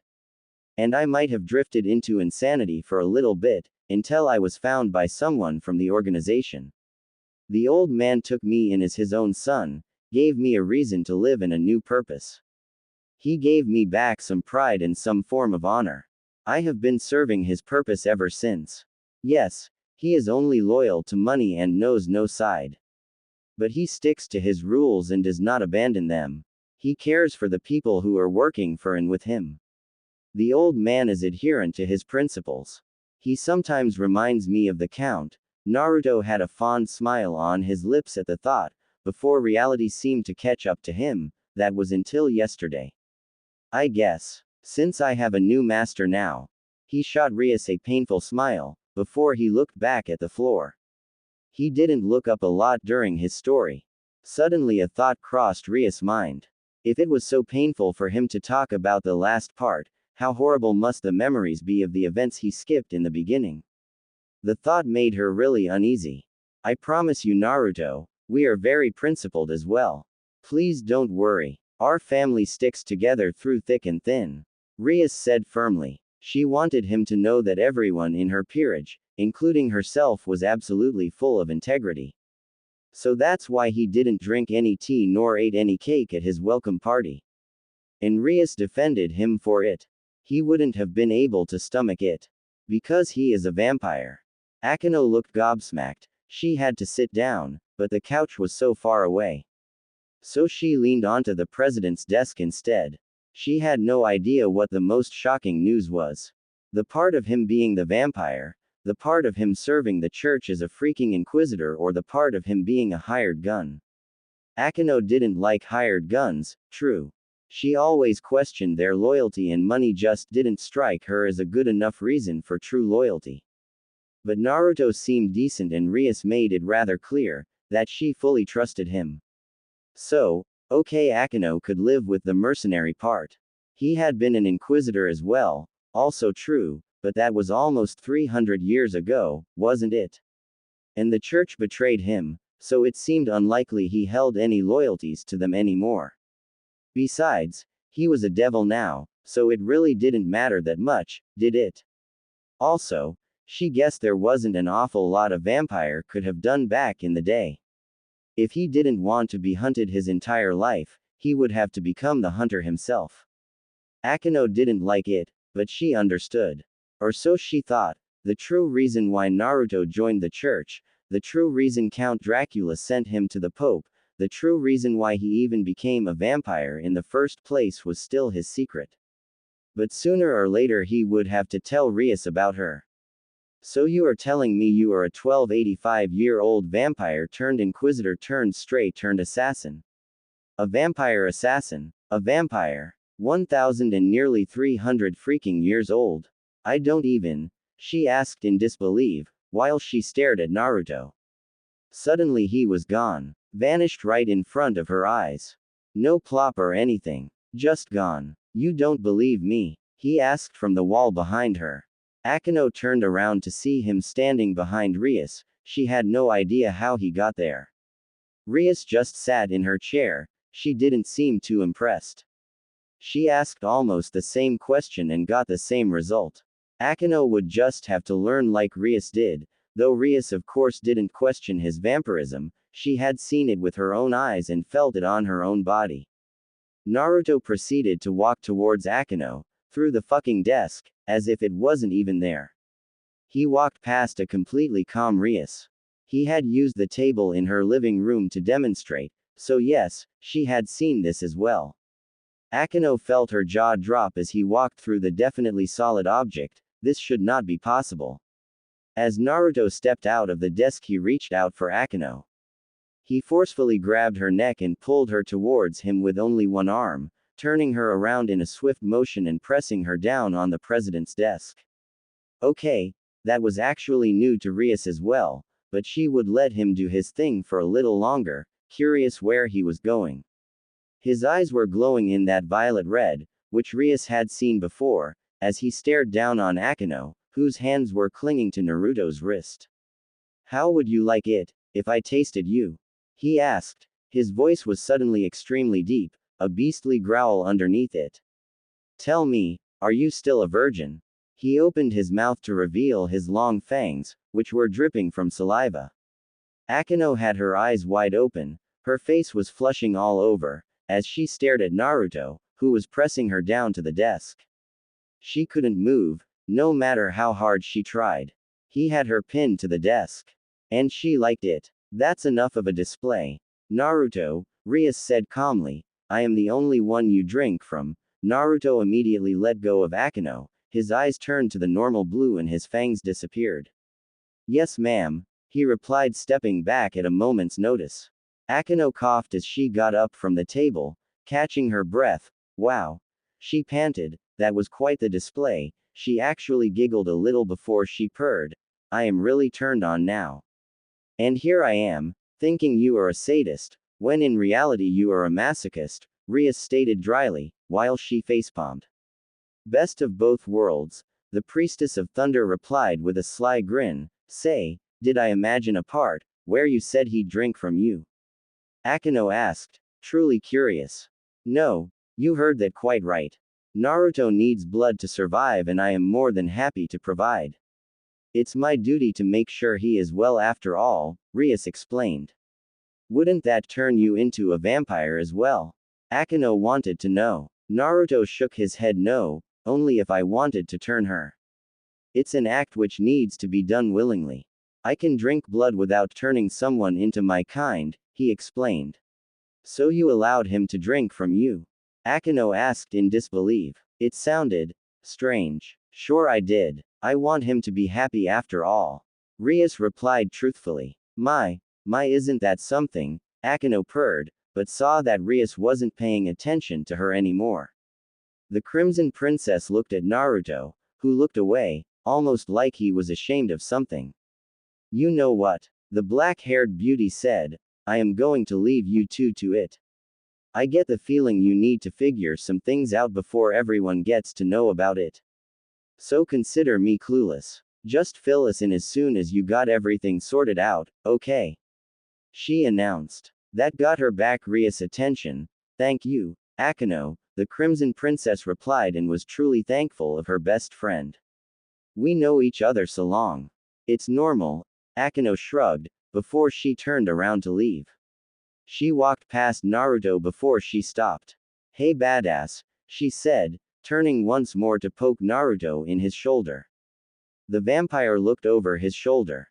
To answer your question, I am still a virgin. She teasingly winked at him, so swing by whenever, okay? Akeno. Rias exclaimed loudly, as her best friend was already facing the exit again, walking towards it. What? A girl can't enjoy some light choking? The queen replied, before the door fell close. I am sorry about her, Rias said. No, it is me who has to apologize. I failed you, and I am very sorry for it. Please forgive me. Naruto actually got down on his knees for that. Rias immediately stood up from her place and walked over to him, gently pulling him up. You don't need to apologize. I don't know you nearly as well as I want to. Just make sure you communicate with me a little more, okay? Tell me what you think and what you want, so I can make you happy, alright? I want you to be happy, she said to him, standing really close. He looked so sad and almost broken, so Rias stepped forward and gave him a hug. And for a short moment he responded to it, hugging her back. I'm sorry, he suddenly said, stepping out of her warm embrace, while whispering, I can't. Rias watched him closely, and could see how much he was hurting, but had no idea what to do. Is it because something happened in that time you left out in your story? She asked softly, guiding him to the couches and sitting him down, before letting herself fall next to him. She was thinking about taking his hand, but decided against it. He didn't seem to be ready for physical contact. Naruto just nodded. Is it because of a woman? She asked again and after some hesitation got another slow nod. She must have been something very special, Rias stated and cursed herself for being jealous. But she couldn't help it. No matter who this girl was, she wanted to be in her place. She was, Naruto replied with a breaking voice, before he looked up. He was crying silently. Rias reached out to wipe his tears away with the sleeve of her shirt. Do you want to tell me what happened? She asked carefully. She got taken away from me. I failed her. That's why I became a vampire. That's why the count sent me to serve the church. So one day I could avenge her. He stated, his voice turned firm and determined in the middle of his sentence. I will find the one responsible for her death and I will bestow him with the same suffering he put her through. The same suffering he put me through. I shall not know mercy on that day. He looked at her, like a little boy who got lost in a supermarket, trying to find his mommy. Rias reached out and pulled him towards her, getting the feeling he could really use a hug now. The way he spoke about the person who did this to him made apparent that whoever he was, clearly was no human. Maybe a fallen angel, or a devil. She crossed out the angels, because otherwise Naruto would have never joined the church. I know you will, she reassured with an unwavering certainty in her voice. And I will stand by your side when you do. She gently stroked through his hair. Naruto rose his head from her chest to look at her face. This was most likely the best thing he ever heard in the last 1,000 years or more. He felt a weight lifted from his shoulders and for the first time he just let it happen. He acknowledged that Rias was there for him and would help him. She was a kind woman, forgiving in nature and loyal to those who she held close. Naruto saw it now. He felt ashamed for ever doubting it. Suddenly the feeling of betraying her whenever he was with another woman was gone and before he knew what he was doing, he was hugging Rias back. You are serious about this, aren't you, ma'am? He asked carefully. Of course I am, silly. Just make sure you let me in a little, okay? She replied softly, I can't help, if you are always so cold around me. I don't bite, she smiled at him. That somehow felt like a spear through Naruto's heart. He wasn't cold towards her, was he? Was he? He probably was. Shit, he had been an asshole again. Good job, Naruto. Good job. Go and fix it, you idiot. I wouldn't mind if you did, he replied, making an attempt to lighten the mood a little, while he was sitting back up again. He was feeling so much better now, just because she was here. Rias reminded him so much of her. Well, not physically, besides their voluptuous bust the two women had nothing in common. But their character was so similar, it was almost scary. He would do anything to keep her safe. Safe and happy. Well, maybe save before anything else, but he could try and work on the happy part someday. Before Rias could say anything, he spoke up again. Ma'am, he asked. Yes. Rias looked at him. Damn, how did she fall in love with him so fast? She knew him for a little more than 2 weeks now and already felt like she couldn't live without him. She had to hold herself back though. Rias was well aware that his emotional stability was fragile at best. She'd wait for him to realize how she felt for himself and leave the decision to him. Until that day, she would just support him however she could and do her best to make him feel comfortable. Would you do me a favor? I have to report back to headquarters and fill them in on everything. Especially my new contract. He spoke the last word like he didn't really think of it as a contract anymore, instead he made it sound a lot like friendship. Would you go with me? It would certainly make things a lot easier, he asked and rubbed his thumbs together nervously. Of course, Rias replied with a reassuring smile on her lips. Naruto smiled back at her. This somehow felt so good. He got the feeling of starting a new life. One where he wasn't haunted by the shadows of his past. A new life with new friends. And new hope. Would she mind?